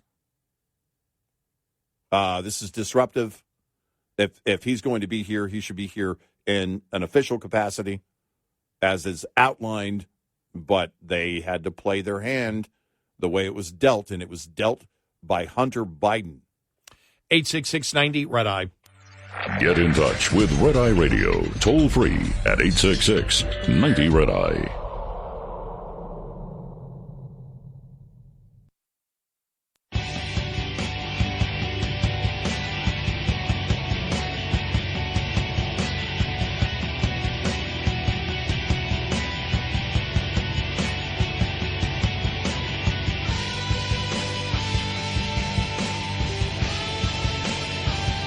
It's Red Eye Radio. He's Eric Carly, and I'm Gary McNamara. Yeah, you were just talking about when Hunter Biden then went out, when he left, because he left after about 10 minutes. Right. And walked out, and somebody actually, when he was in the hallways of Capitol Hill, somebody said, what kind of crack do you smoke? Yeah. Now, the post on X attributed that to a reporter, but you couldn't see who said it. It was a male, but I don't know if it was a reporter or just a troll in the hallway. I don't know. It was amusing. They didn't really respond to it. Again, it was what it was if you're watching it. Yeah. And everybody was watching it and from the news media analyzing it. Chaos. What do you say at that particular point? I was reading Jonathan Turley, and he was and this was actually the day before when he wrote the article saying, how long and we read part of it yesterday. How long are Democrats going to go down this hill that they can't win? Yeah, why they're trying is to this the hill that you're going to die on? Yeah. When you know It's not going your direction. There's no momentum in your direction whatsoever. In fact, I don't know how you stop the momentum from the other side. No, you can't. And everything looks horribly weak. You can't sit there and say, well, he can flaunt the subpoena because he said he wanted to testify publicly. Mm-hmm. You don't get to write the subpoena. You don't get to write the subpoena. It's like, well, if you're part of the legal process, you don't get to control it. No, you don't. And the answer was that they said, fine, we'll do the deposition first, and then he can speak publicly afterwards. We'll give him the best of both worlds. Right. There is no argument to that the Democrats have. And I said, when Raskin got into the thing, well, it's because when we subpoena people, we communicate better with them than you communicate. It was like, it was a load of horse manure. And what did you just admit to? You know, I mean, it's are you working? You know, the question is, who is in communication with Hunter Biden on days like yesterday? No. He meant communicating with like the opposite side, like the Trump, they were having this, very great. Him and the Trump sons, were having this great back and forth. Oh yeah, there's nothing here. What would you like to know? And they brought him in for tea. We're willing to hear. Yeah. I mean, it's a load of horse manure, and everybody knows it. Yeah. No, I knew that part, but the problem is that, you know, the more you try and jump out and try and defend Hunter Biden, the more it comes back at you. Yeah. Oh, and that's what Jonathan Turley was talking about. He goes, they're repeating the filibuster again. Yeah, right.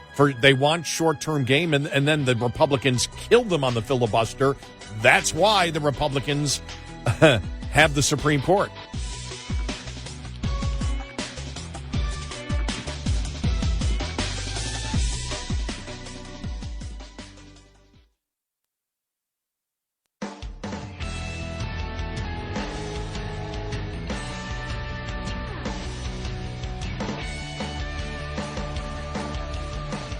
About to trigger somebody right now. Gary McNamara and Eric Harley on Red Eye Radio. All right. Yeah. How? Talking and stuff. Saying things and whatnot. Trying to think what could be really, really triggering out there. Everything? Hello. Yeah. I did think it was interesting. I was watching it live, but I didn't see anyone post it. But yesterday, right as Hunter was walking out of the room yesterday, he shouted, "I'm smart, not like everybody says." And I thought that was going to be a bigger story. This is the $10 million question. Yeah. Why did his posse decide? How did his posse, his legal posse, and he had one, convince him to do that? Yeah. Or was it the case that there was no stopping him from doing that? I don't know. Because that's what I take from it. I just assume he's driving everything. And they're going, he may be, yeah. And they're going, okay, if you're going to make that, then we need to be in the room with you. If you're going to do this. Okay, that's it, yeah. Then we need to be there. The guy to his left, I don't know who he was. I'm not trying to, go after the guy, but he did have a resemblance to Don Johnson from Was that Miami was Vice. that his lawyer, the one that bought the art from? Is that I can't think of his name. Yeah. Kevin. Yeah. Kevin something. Yeah. I just kind of had the Miami Vice looking. Yeah. That's his buddy. Yeah. I think that's his buddy that was doing the bong. Yeah. Okay. Remember the bong shop? Yeah. Right. And apparently buying all the artwork. No, the reason I bring that up is he knew that he was. Look, when you go out and do something, you're being filmed. Well, you're a friend of Hunter Biden. You're doing a bong. Yeah. I mean, it's almost as if, and that's why one of the things I'm thinking of is, okay, it was his people that convinced him to they weren't saying don't do it. They were saying, yeah, it's a great idea, because if you're his lawyer friend and you're doing a bong, remember he's also one that loaned him the millions of dollars too. Right. Yeah. Or gave him the millions of dollars. Right. To pay off his tax bill. Mm-hmm. And we always said, well, that was a sign of arrogance, narcissism, was doing the bong because he knew people I'm going to do something, I'm going to be doing this bong right in front of you. Right. Yeah. No, I think and by the way, where do you get a bong these days? I mean, are there head shops still? I don't know. I guess there are. Yeah. Okay. Yeah. Or maybe Walmart. Oh, wait a minute. I'm not saying they sell them at Walmart. I don't know. I'll tell you in about 5 minutes. I said bong. Yeah. My phone is on. Yeah. I'll be getting for the ad. I'll be getting the bong ads any moment now. Yeah. Why not? Right. With the Gary, leave work, go right around the corner, and there's the bong shop. Remember, in Texas, it's for tobacco use only. Shut up. No, it's not. All right. But yeah, no, it's the arrogance that runs through that entire. I don't know about his friends. It appears to be at play with his friends too. But that's part of who the Biden, who Hunter Biden and Joe Biden are. That arrogance of you can't get me, Jack. I'm above all you. Look, he knows. Hunter Biden knows he broke the law. Yeah. There's no doubt about it. Right. He evaded his taxes. Yep. Number one, I can't imagine ever evading my taxes. No. And number two, if I was a drug addict and that's the only reason that I evaded my taxes, there would be a sense of shame and mea culpa. It would be so frightening if I'm at that level. If I sobered up after being a drug addict and found out that I had engaged not only in that behavior of doing the drugs, buying the drugs and whatever, but I was also committing other crimes, evading taxes or whatever it is, and it was his mental state driven by drugs. If that were me, it would be such a nightmare to wake up from. I would run with my lawyers to officials and say, we've got to clear this up, and what do I need to do? Let's start now, because the last thing I want to do is be in this kind of hot water. And if my dad had been vice president for 8 years and was contemplating running, I would have thought also, oh my gosh, this is going to come back on him. Yeah, the love thing came up again earlier this week. Yeah. There were a couple of interviews that some Democrats are doing. Oh, it was Clyburn. Right. Same Clyburn. He loves his. Well, apparently Joe loves everybody and the entire family hates Joe. Well, that's the thing. Does Hunter love his father? Right. He's not behaving like somebody who wants to protect him, except for in a mafioso kind of way. It's not. Don't worry, Dad. None of this is personal. It's just business. Yeah. But here's Pete Ducey yesterday with Karine Jean-Pierre. All right, here we go. All right. And Hunter Biden on Capitol Hill today. How big of a headache is that for you? Hunter Biden is a private citizen. He is not a member of the White House, as you know, and I just don't have anything else to share. But the last time he was on the Hill, he said the president was certainly familiar with what his son was going to say. I did say that, and what I'm saying today, that President Biden does not help him with his business deals, but he does help him skirt congressional subpoenas. That is not even true. That is incredibly disingenuous in that question. What I will say to you, I am helping you out. What the president knew. I'm helping you out. I don't have anything else to share. You hear the laughter after? I have nothing else to share. It's like, I got you. Yeah. on that. Yeah. Because that's the thing. What she gets caught, and she gets caught on this quite frequently. No, we don't discuss that. We don't discuss private citizen. And then she'll answer another reporter, and then Ducey will come back and go, excuse me, you just said you don't answer it. And that's what he was saying there. Mm-hmm. You can't have it both ways. Yeah, right. No, you've said, and she goes, that's disingenuous. Explain to me how it's disingenuous. Right. We don't It's know. right on point. All we know is you said he was familiar. Mm-hmm. Now, I would approach it, I would ask it a different way. I don't know if it's a better way, but okay, apparently I think it is, because I wouldn't be saying I would ask it another way unless I thought it was better. But I would say, excuse me, you're the one that said he was familiar. The only way he could be familiar is if he talked to his son. His son, in legal purposes, is not his son. His son is the witness. Right. The president is the target. Right. So the concern here is the appearance of obstruction of justice. That's how I would approach it. And she goes, well, that's horrible. How is it horrible?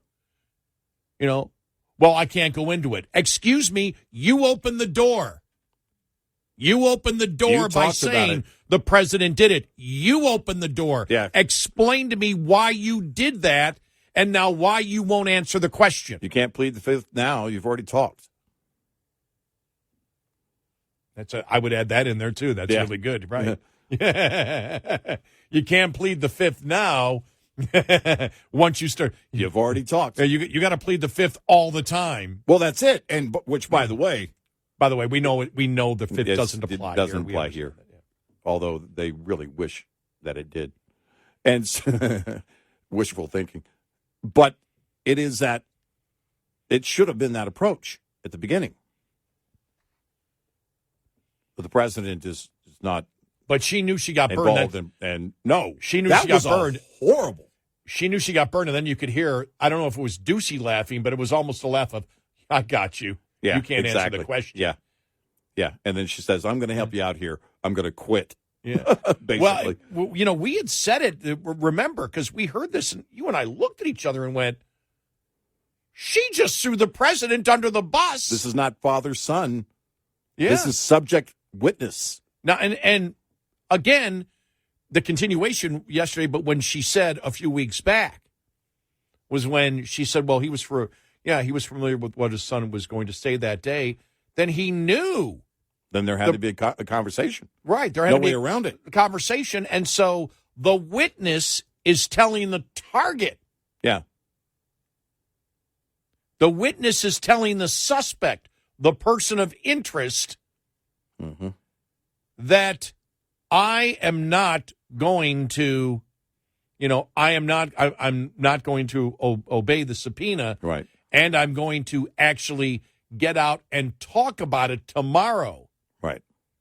So his father, because his father is the target and the president, the next question is, well, did your father agree? Did the president agree with it? Because if the president agreed with what he was doing, you have conspiracy to obstruct justice at that point. Right.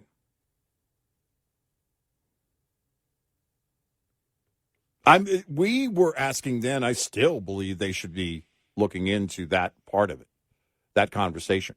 That's a very critical point here. It is. Because if you were to believe that it happened that one time, then I'm convinced it's been happening. It happened before that, and it's been happening since. It's ongoing. That's a problem. Because that's the next question. Did the president know he was going to do that yesterday? Right. Because then that gets into the fact of, all right, there's regular communication then, as there would be.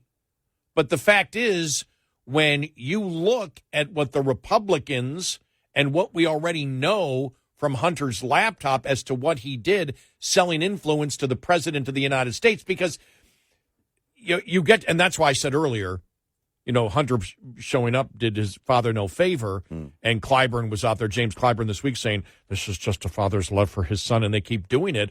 Well, there isn't a son's love for his father, and there is no brother's love. James Biden is the other brother. There is no love there, and the rest of the family that's benefiting off the so-called illusion of influence. Right. They're all screwing over Joe Biden is what they're trying to sell the American public. The entire family is corrupt and screwing over their father. Bringing down his presidency. And Joe just loves them. And Hunter, and Joe's brothers hate him. Yeah. Is that what's going on here? Right. And this is where, and I don't hear enough talk from Republicans on. I don't hear any talk from Republicans about that. No. And it's like, don't you understand what you have here? Don't you understand rhetorically what you have? Oh, this is so rich. I mean, there's so many layers to this whole thing every day. And here's the thing. You don't have to go down the rabbit hole. Look, if you're following a Clinton-esque plan, like the whole Russian collusion hoax that she put together, people are going to need some coffee to follow it. And if you're following the Biden-esque plan, it's pretty simple. And for the GOP, you should be on it every single day. Every one of these points should be going on and on and on and on. It's not that difficult. People understand it. You said it months ago. That there are things that people don't tolerate. And one of them is peddling political influence. One is what we don't... Not paying your taxes and peddling influence. Not paying your taxes and influence peddling. Yep. Basically, influence peddling, bribe. Those are the two things that the public is still, because they're for the most part, against. And if it's their party doing it, they're still against that. And those two items, very simple to understand. Here's a question I have very quickly. What we saw yesterday, if the Democrats knew that Hunter was going to do it, and I believe some did, does this mean that they believe Joe is going to run? And so they can't throw him under the bus because nobody else wishes to run. And so we've got to protect him as long as possible. Thing is, I'm not going to protect a Biden that's about to step down. Yeah, I'm not going to protect the Biden that's about to step down. I'm not going to protect the Biden anyway. Right. Because the last thing I'm going to do is put myself into any type of criminal peril, by doing something that might be viewed as obstruction of justice. Exactly. 866-90-RED-I. Lines open for your calls. 866-90-RED-I on Red Eye Radio.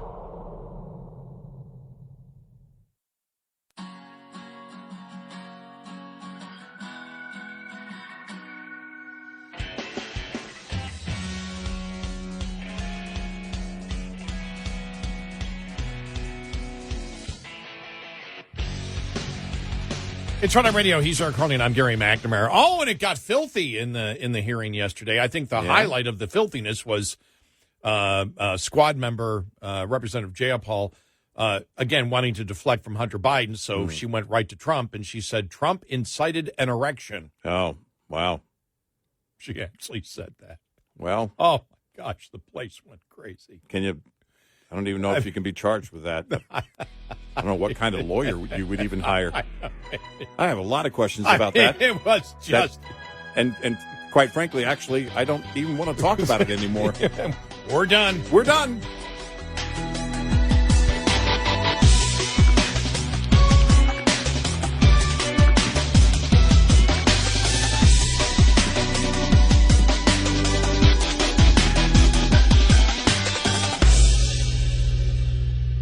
This is Red Eye Radio on Westwood One.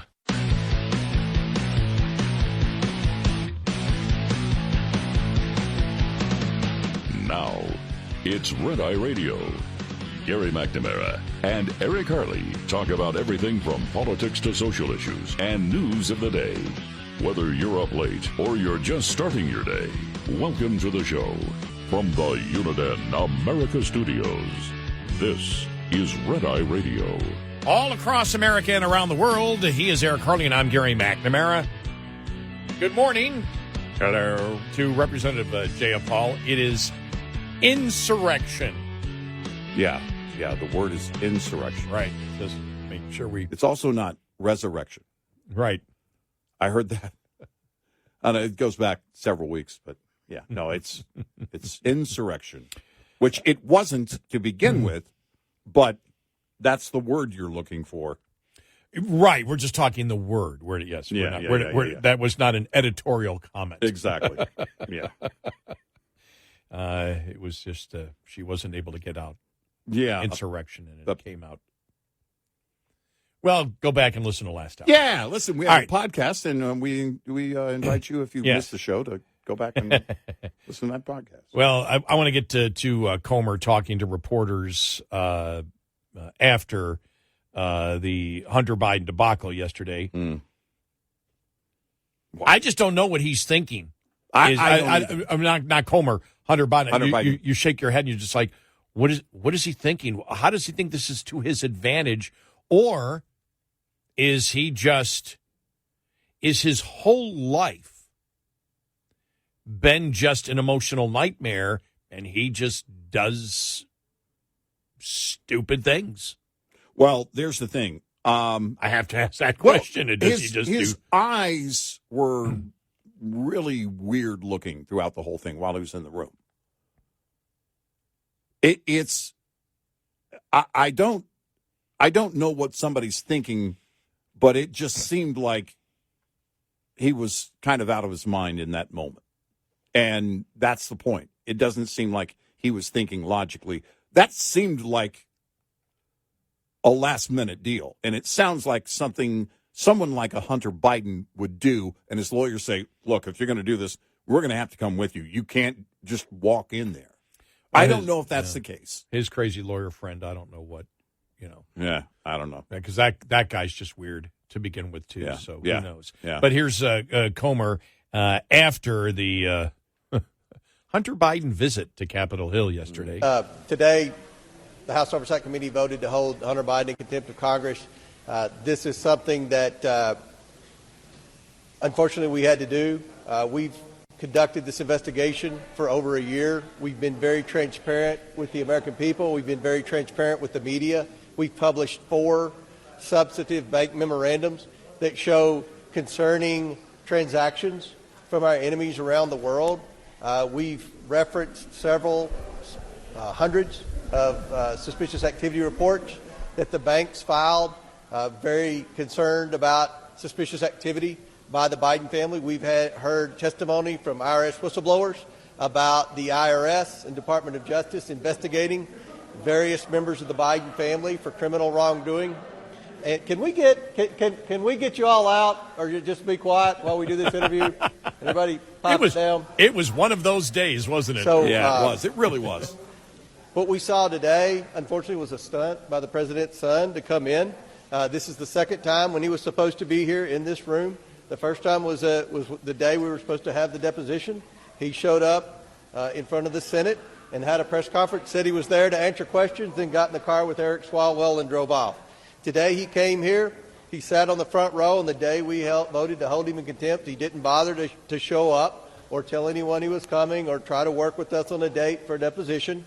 We heard Moskowitz say that the president's son was here. He was sitting there to answer questions. When Moskowitz's time expired, I recognized Miss Green. She wanted to ask him questions, and he got up and left. So I don't know what the purpose of the stunt was, but at the end of the day, Hunter Biden doesn't set the rules for Congress. We believe that he's been given special treatment by the Department of Justice, by the FBI, by the IRS, and in each instance, he was the investigators were told to stand down. We want to bring him in. We have hundreds of substantive questions that we want to ask the president's son about specific transactions, about specific bank violations, and about specific conversations, referencing emails, text messages, and other depositions and interviews. We expect him to come. He was held in contempt today. We passed it out of committee in both Oversight and Judiciary. That will now move to the House floor, I would assume, next week. With that, I'll be happy to answer any questions. There you go. Yeah. What a zoo. It was just chaos. And I have to believe that's one of the goals of a Hunter Biden when he sets out to do what he did yesterday. There's that. He wants that to be the story and not the actual hearing itself, not the content of the hearing itself. Change the content by going in and flexing, basically, and then walking out. You know what that's going to do. You know there's going to be a zoo. Even MSNBC, as it was happening live, was saying, This is a mess. They know that. But you also know that if you're Hunter Biden, and this is your idea, your choice to do this, and you could see it on his face. You could see it in his body language. Had his arms crossed. That's a very defensive posture. And if you're going to look like a big shot or something, don't cross your arms ever in public, ever. You got to look relaxed. And he didn't look anywhere close to relaxed. He looked really charged up. I'm not accusing him of being on drugs, but wow. He looked like he had, at the very least, way too much coffee, and his eyes were just, it's like he wanted to shout something out. That's what his eyes looked like. Like he was about to shout, stand up and shout in that room. And I'm thinking if it's not for his lawyers, that might have happened. I don't know. I can't say for sure. But the imagery of it all was a zoo. It was a circus. And it's also further proof and demonstration, if you needed more, that he has no concern whatsoever for the law. He believes he's above the law. No, he believes he's above the law, yeah. And he's going to flaunt that at every turn. Because you wouldn't be doing what he is doing. It's interesting because you made the comparison to a mafia boss. Yeah. Coming in, but mafia bosses in the past have been arrogant, right, and would do things that are just that are just stupid, right, yeah. And flaunt. Gotti, for example, would flaunt everything, and it's can't do it. They're eventually they're the smirk on their face, and right, especially when you see. The fact is now it's not Republicans alone. Now it's the Democrat administration that is now prosecuting him for serious crimes, right, including evasion of taxes. Right, and so I guess the question you can look and say, what's Hunter and his lawyers thinking? That's one thing. The big question to me is, why are Democrats going to the wall here for Hunter Biden? And you may say Joe Biden, but I don't see where the payoff. I don't see politically where the payoff is, because they don't have a debate point. No, there is no debate point to defend Hunter Biden here. Right, there's none. And saying, but Trump is not a defense of Hunter Biden. No.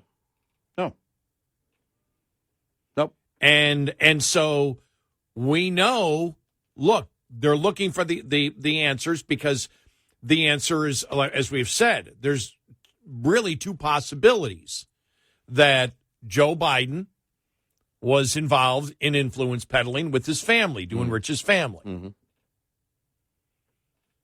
Now how far it went and whether there was a quid pro quo, that's still to be found out as to, what, actually, happened in many of these particular cases. Right. Yeah. Are the allegations with Burisma or other places true? And so when you look at all of that, you shake your head and go, where do the Democrats actually believe they have a talking point? Because they know they don't. Right. They know they don't. They're not idiots.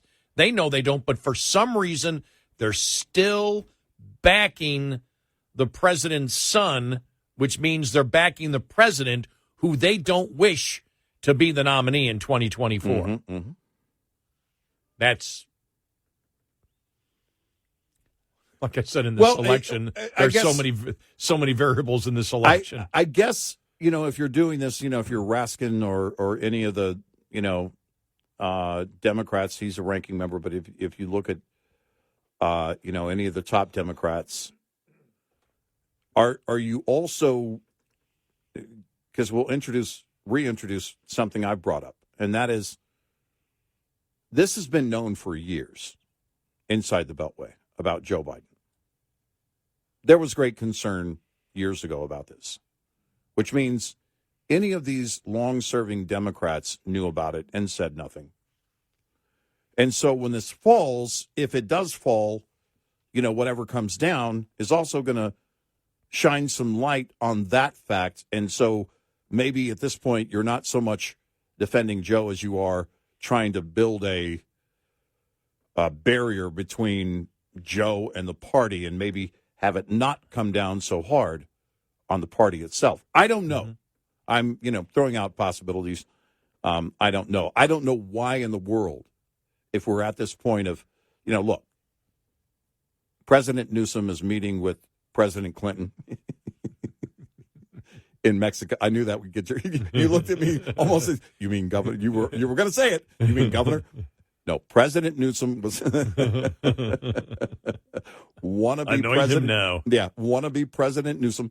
All those things are in play, and they're still talking. Look, there's too much talk from the left. This isn't generated by people on the right, by the way. The talk of him standing down and or pulling out of the race, and Newsom or whoever it's going to be, jumping in. The left is the energy behind that. I didn't finish. I only gave half my thought before. Sorry, I ended my thought, and I only given half of it.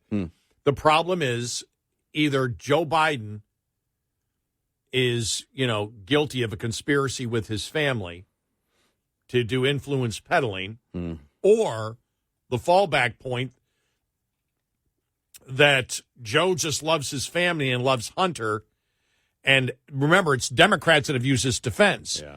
It was an illusion of influence peddling, which then, they only were talking about Hunter, which meant Hunter was pretending to sell access to his father by promising all these foreign entities that he could get them, whatever they wanted. And for over 10 years, he did this, never delivered once. Yeah, right. Because that's the fallback. That's the position of the Democrats. They promote that proudly. Well, what they forget is Hunter isn't the only person involved in it. Right. Then you have to include the brothers. Why? Because there was a series of bank accounts and 20 different corporations that were set up to move money to what? How many family members? 11, 12 family members? Right. Which means then Joe Biden, this is what the Democrats the message are trying to sell you. Joe Biden loves his family. His entire family is corrupt. Yeah. And has been selling pretend access to the president to enrich themselves, and the president didn't know. Yeah, the illusion of access. Yeah. Either one of those are not strong positions to start out from. No. When you're talking about an impeachment inquiry or it's time now for a deposition. Right. Not the strongest points. All right, some of the most damn weakest points I've ever seen. Yeah, exactly. Let's be honest. Seriously. I was trying to be nice graders, there. Third graders could make better points. And by the way, I think Republicans have never said what we have said then. Here's what Democrats are saying, that it was an illusion of influence, which means as they're saying, remember, because Clyburn said it again, James Clyburn of South Carolina said it again a couple times this week. They're just after a man who loved his son. Okay, let's explore that then. Yeah, sure. So he loved his son, and his son took advantage of him. Right. Is that what you're saying? Right. Somebody should ask Clyburn or anybody else who brings that up.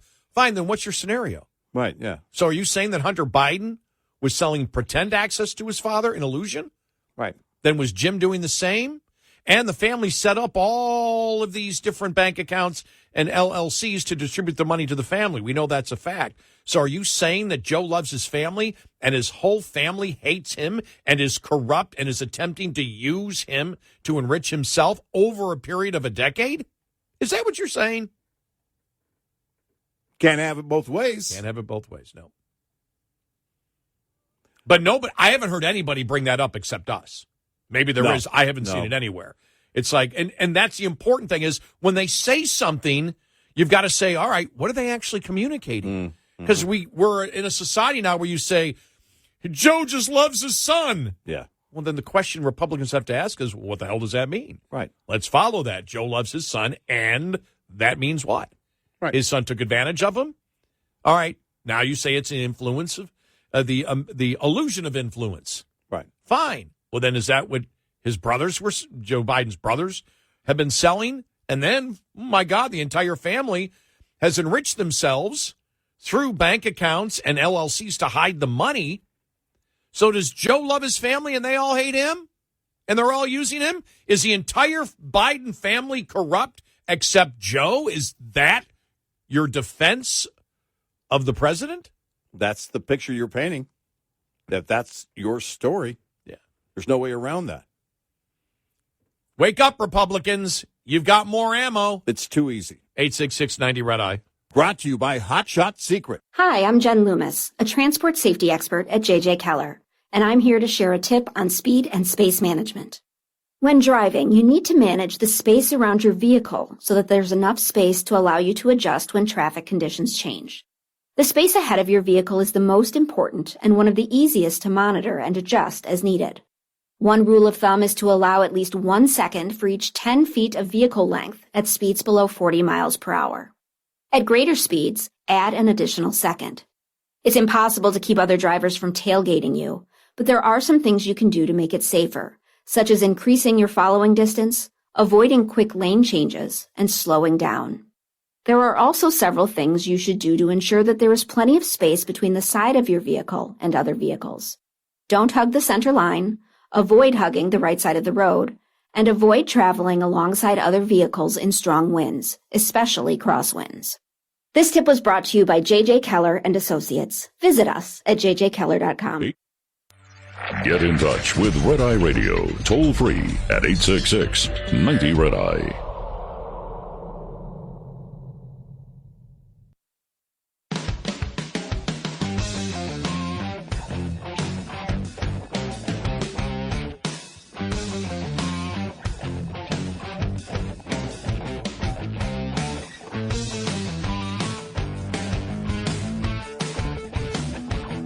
It's Red Eye Radio. He's Eric Carney, and I'm Gary McNamara. You know, one of the things that it can't get lost is Fauci testified for 2 days this week. Yeah. And reading here from, we'll get to this following the bottom of the hour. Fauci refused to explain the rationale for COVID social distancing guidelines. What they're saying is he couldn't explain why, remember the 6 feet? Yeah. And remember all the different, he couldn't explain it. How could you not? How could you not when you were the guy and it was in place for so long everywhere? That should not be a hard explanation. And more on the defense secretary going AWOL coming up.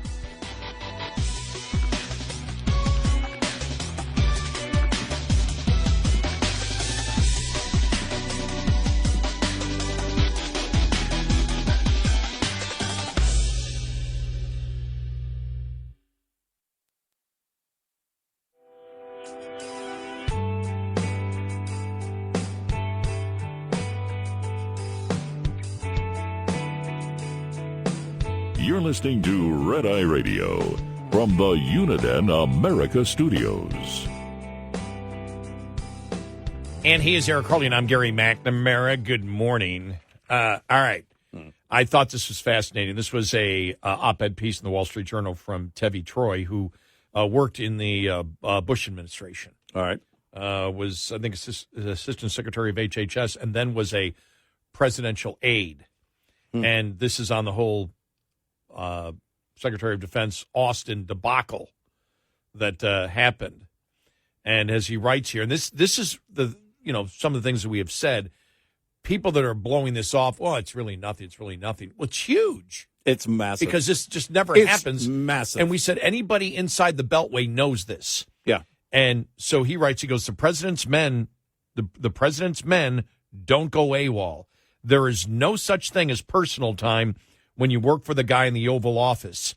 Defense Secretary Lloyd Austin's disappearance story will strike anyone who has served in a senior administration role as bizarre as we have said all along. Yep. Because the media was trying to say, oh, it's no big deal. Well, everything was fine. These things don't happen, especially when you talk about the chain of command for defense of this country. Right. And so this is not a normal position. Right. But when you are entrusted with high-level public responsibilities, the expectations are that you are always available.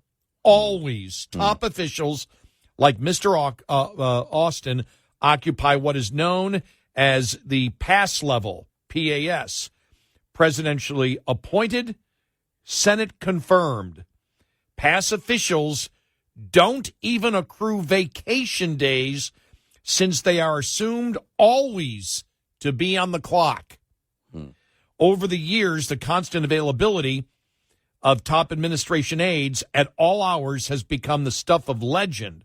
When I served in the White House, workdays routinely began at 7 a.m. and continued until 8 p.m. Neither weekends nor late nights were considered time off. Andy Card, George W. Bush's chief of staff, would sleep with his BlackBerry on his chest so that he'd be ready if a call came in when he was asleep. Lower-level staffers are no exception. This is the best one. This is the best. Listen to this. One speechwriter I knew swam on the weekends. He put his BlackBerry in a Ziploc bag at the end of his swimming lane. He checked it every 100 meters in case the president called with questions about a speech. When it comes to demanding constant availability from aides, it's hard to surpass Lyndon Johnson. In the days before cell phones, Johnson had phones installed in his car, on his boat, and even in his bathroom to make sure he would always reach his people. This included his informal advisors.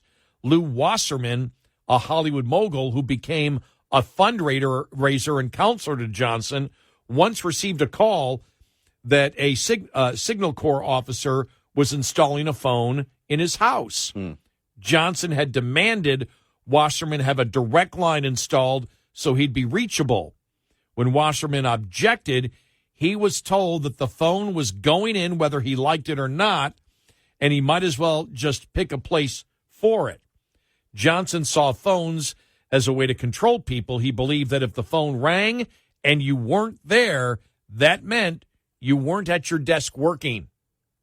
No quiet quitting here. Yeah, right. He also didn't believe in the concept of personal time. One aide, Billy Lee Bremer, wrote a novel while working for him in the Senate. When Bremer saw Johnson after the book came out, Johnson was not pleased. When did you find time to write that book? He wanted to know. Bremer explained that he wrote the book at night, but that didn't satisfy Johnson. Instead of working on the novel, Johnson said, "You should have been answering my mail." Yeah, right. The two men never, ever spoke again. If you've got time for this, then you've got time for that. Yeah. Mr. Austin's excuse was better than Bremer's. The defense secretary's absence was a result of a medical issue that required hospitalization. Even though I doubt Lyndon Johnson would have kept him in the cabinet, neither should Joe Biden.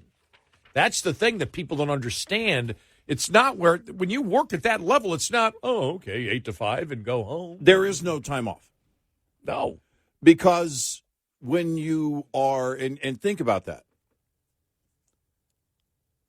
he is the guy that is in charge of all of the military. And he is 6th in charge overall.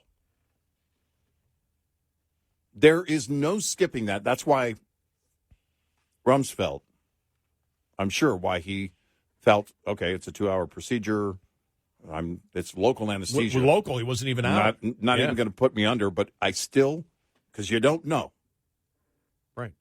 I'm going to be on a table somewhere, and I'm going to be in an extremely vulnerable position here that could come with complications. And if it does, then somebody else needs to be already authorized to make those calls.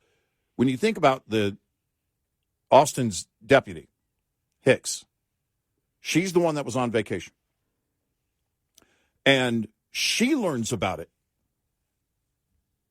a day after he goes back to the hospital, which is January 1st. He went in on New Year's Day, and he was dealing with pains, and that came from his original procedure. So then she's on vacation. She learns about it, and she's working from vacation. As they point out in the Wall Street Journal, no walks on the beach. Well, I'm asking the question, whoa. Once she got the call, why didn't she get on a plane and go to D.C.? There may be a very good answer for that, but I haven't heard it, and I haven't heard the question asked. Because then you hear about Austin's chief of staff, who had the flu, and the deputy chief of staff, who was also out.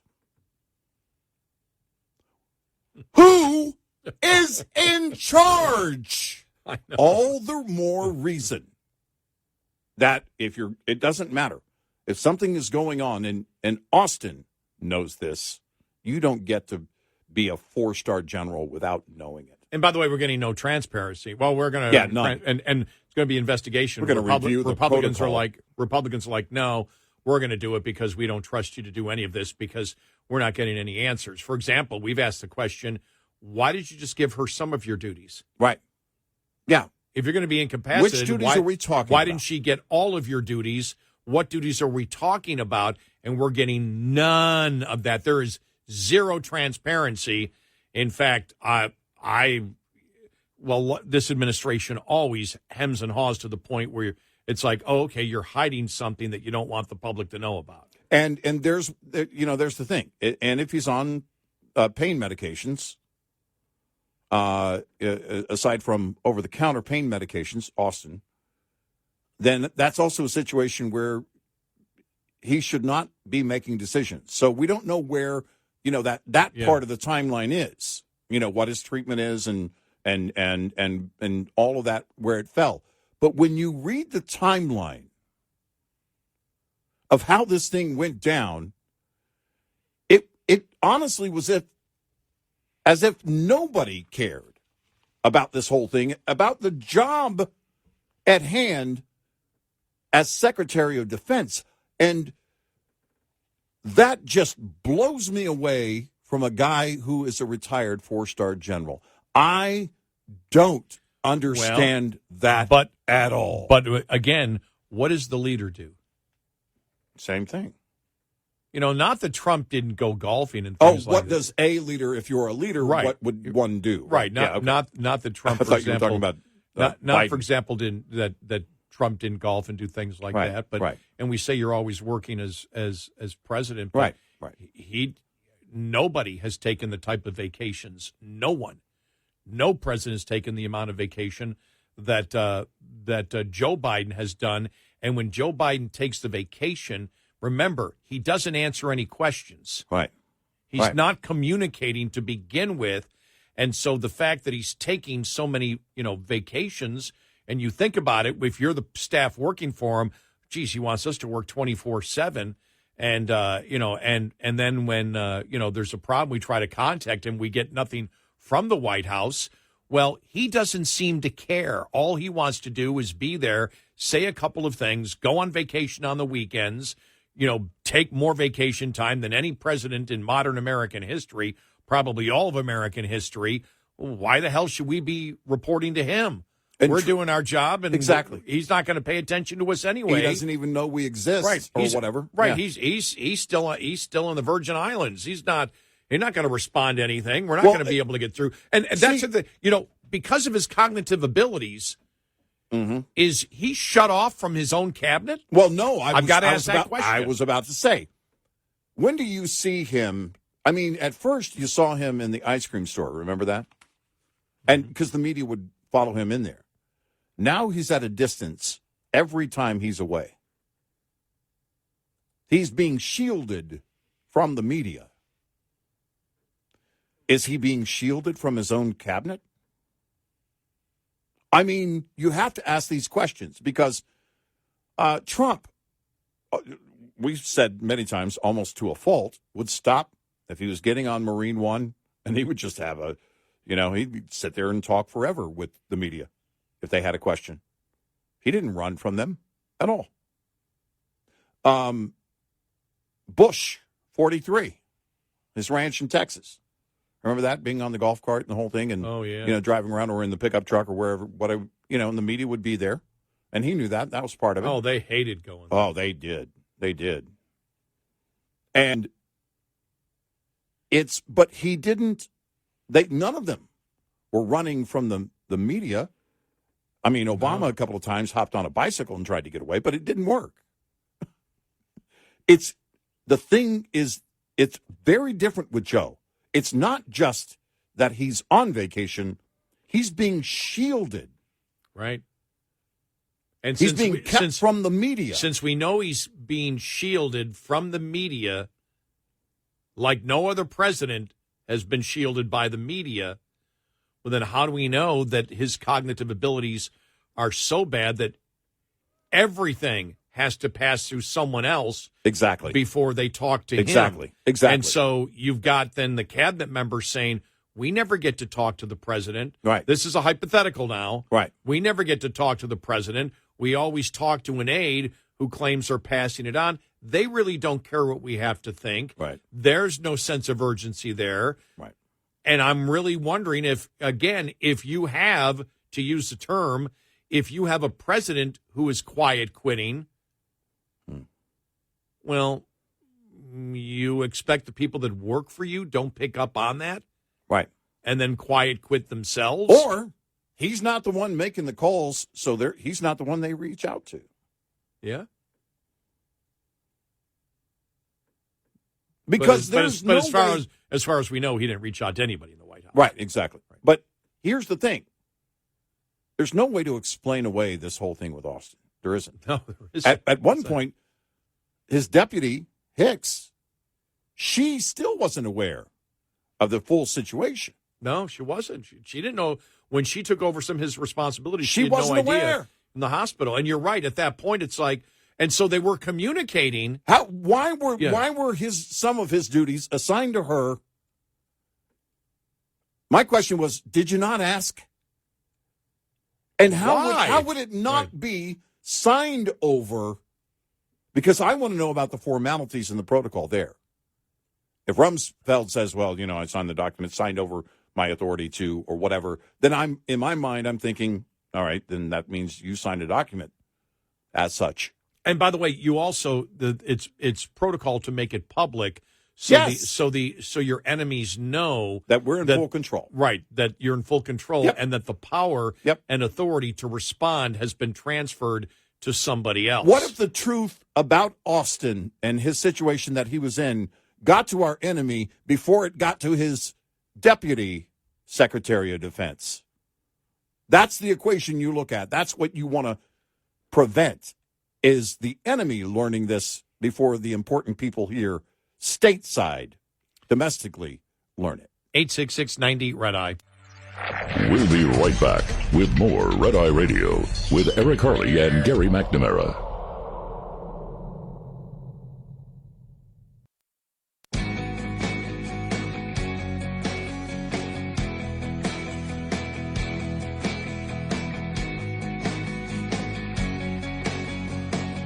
It's Red Eye Radio. He's Eric Harley, and I'm Gary McNamara. So really interesting there, and from somebody who actually worked in government before. Yeah. And that's why we said yesterday, look, in the Beltway, anybody who's worked in Washington is going, oh, my God, what the hell? Yeah. The media may be going, oh, what's the big deal? Republicans, oh, he's just sick. Oh, everything's fine in the Pentagon. And anybody who's ever worked there is going, what in the hell is going on? And so that's, there's still a ton of answers that the people want. Coming up, Fauci testifying. Not a lot of news on that. No. But we'll get to that and more.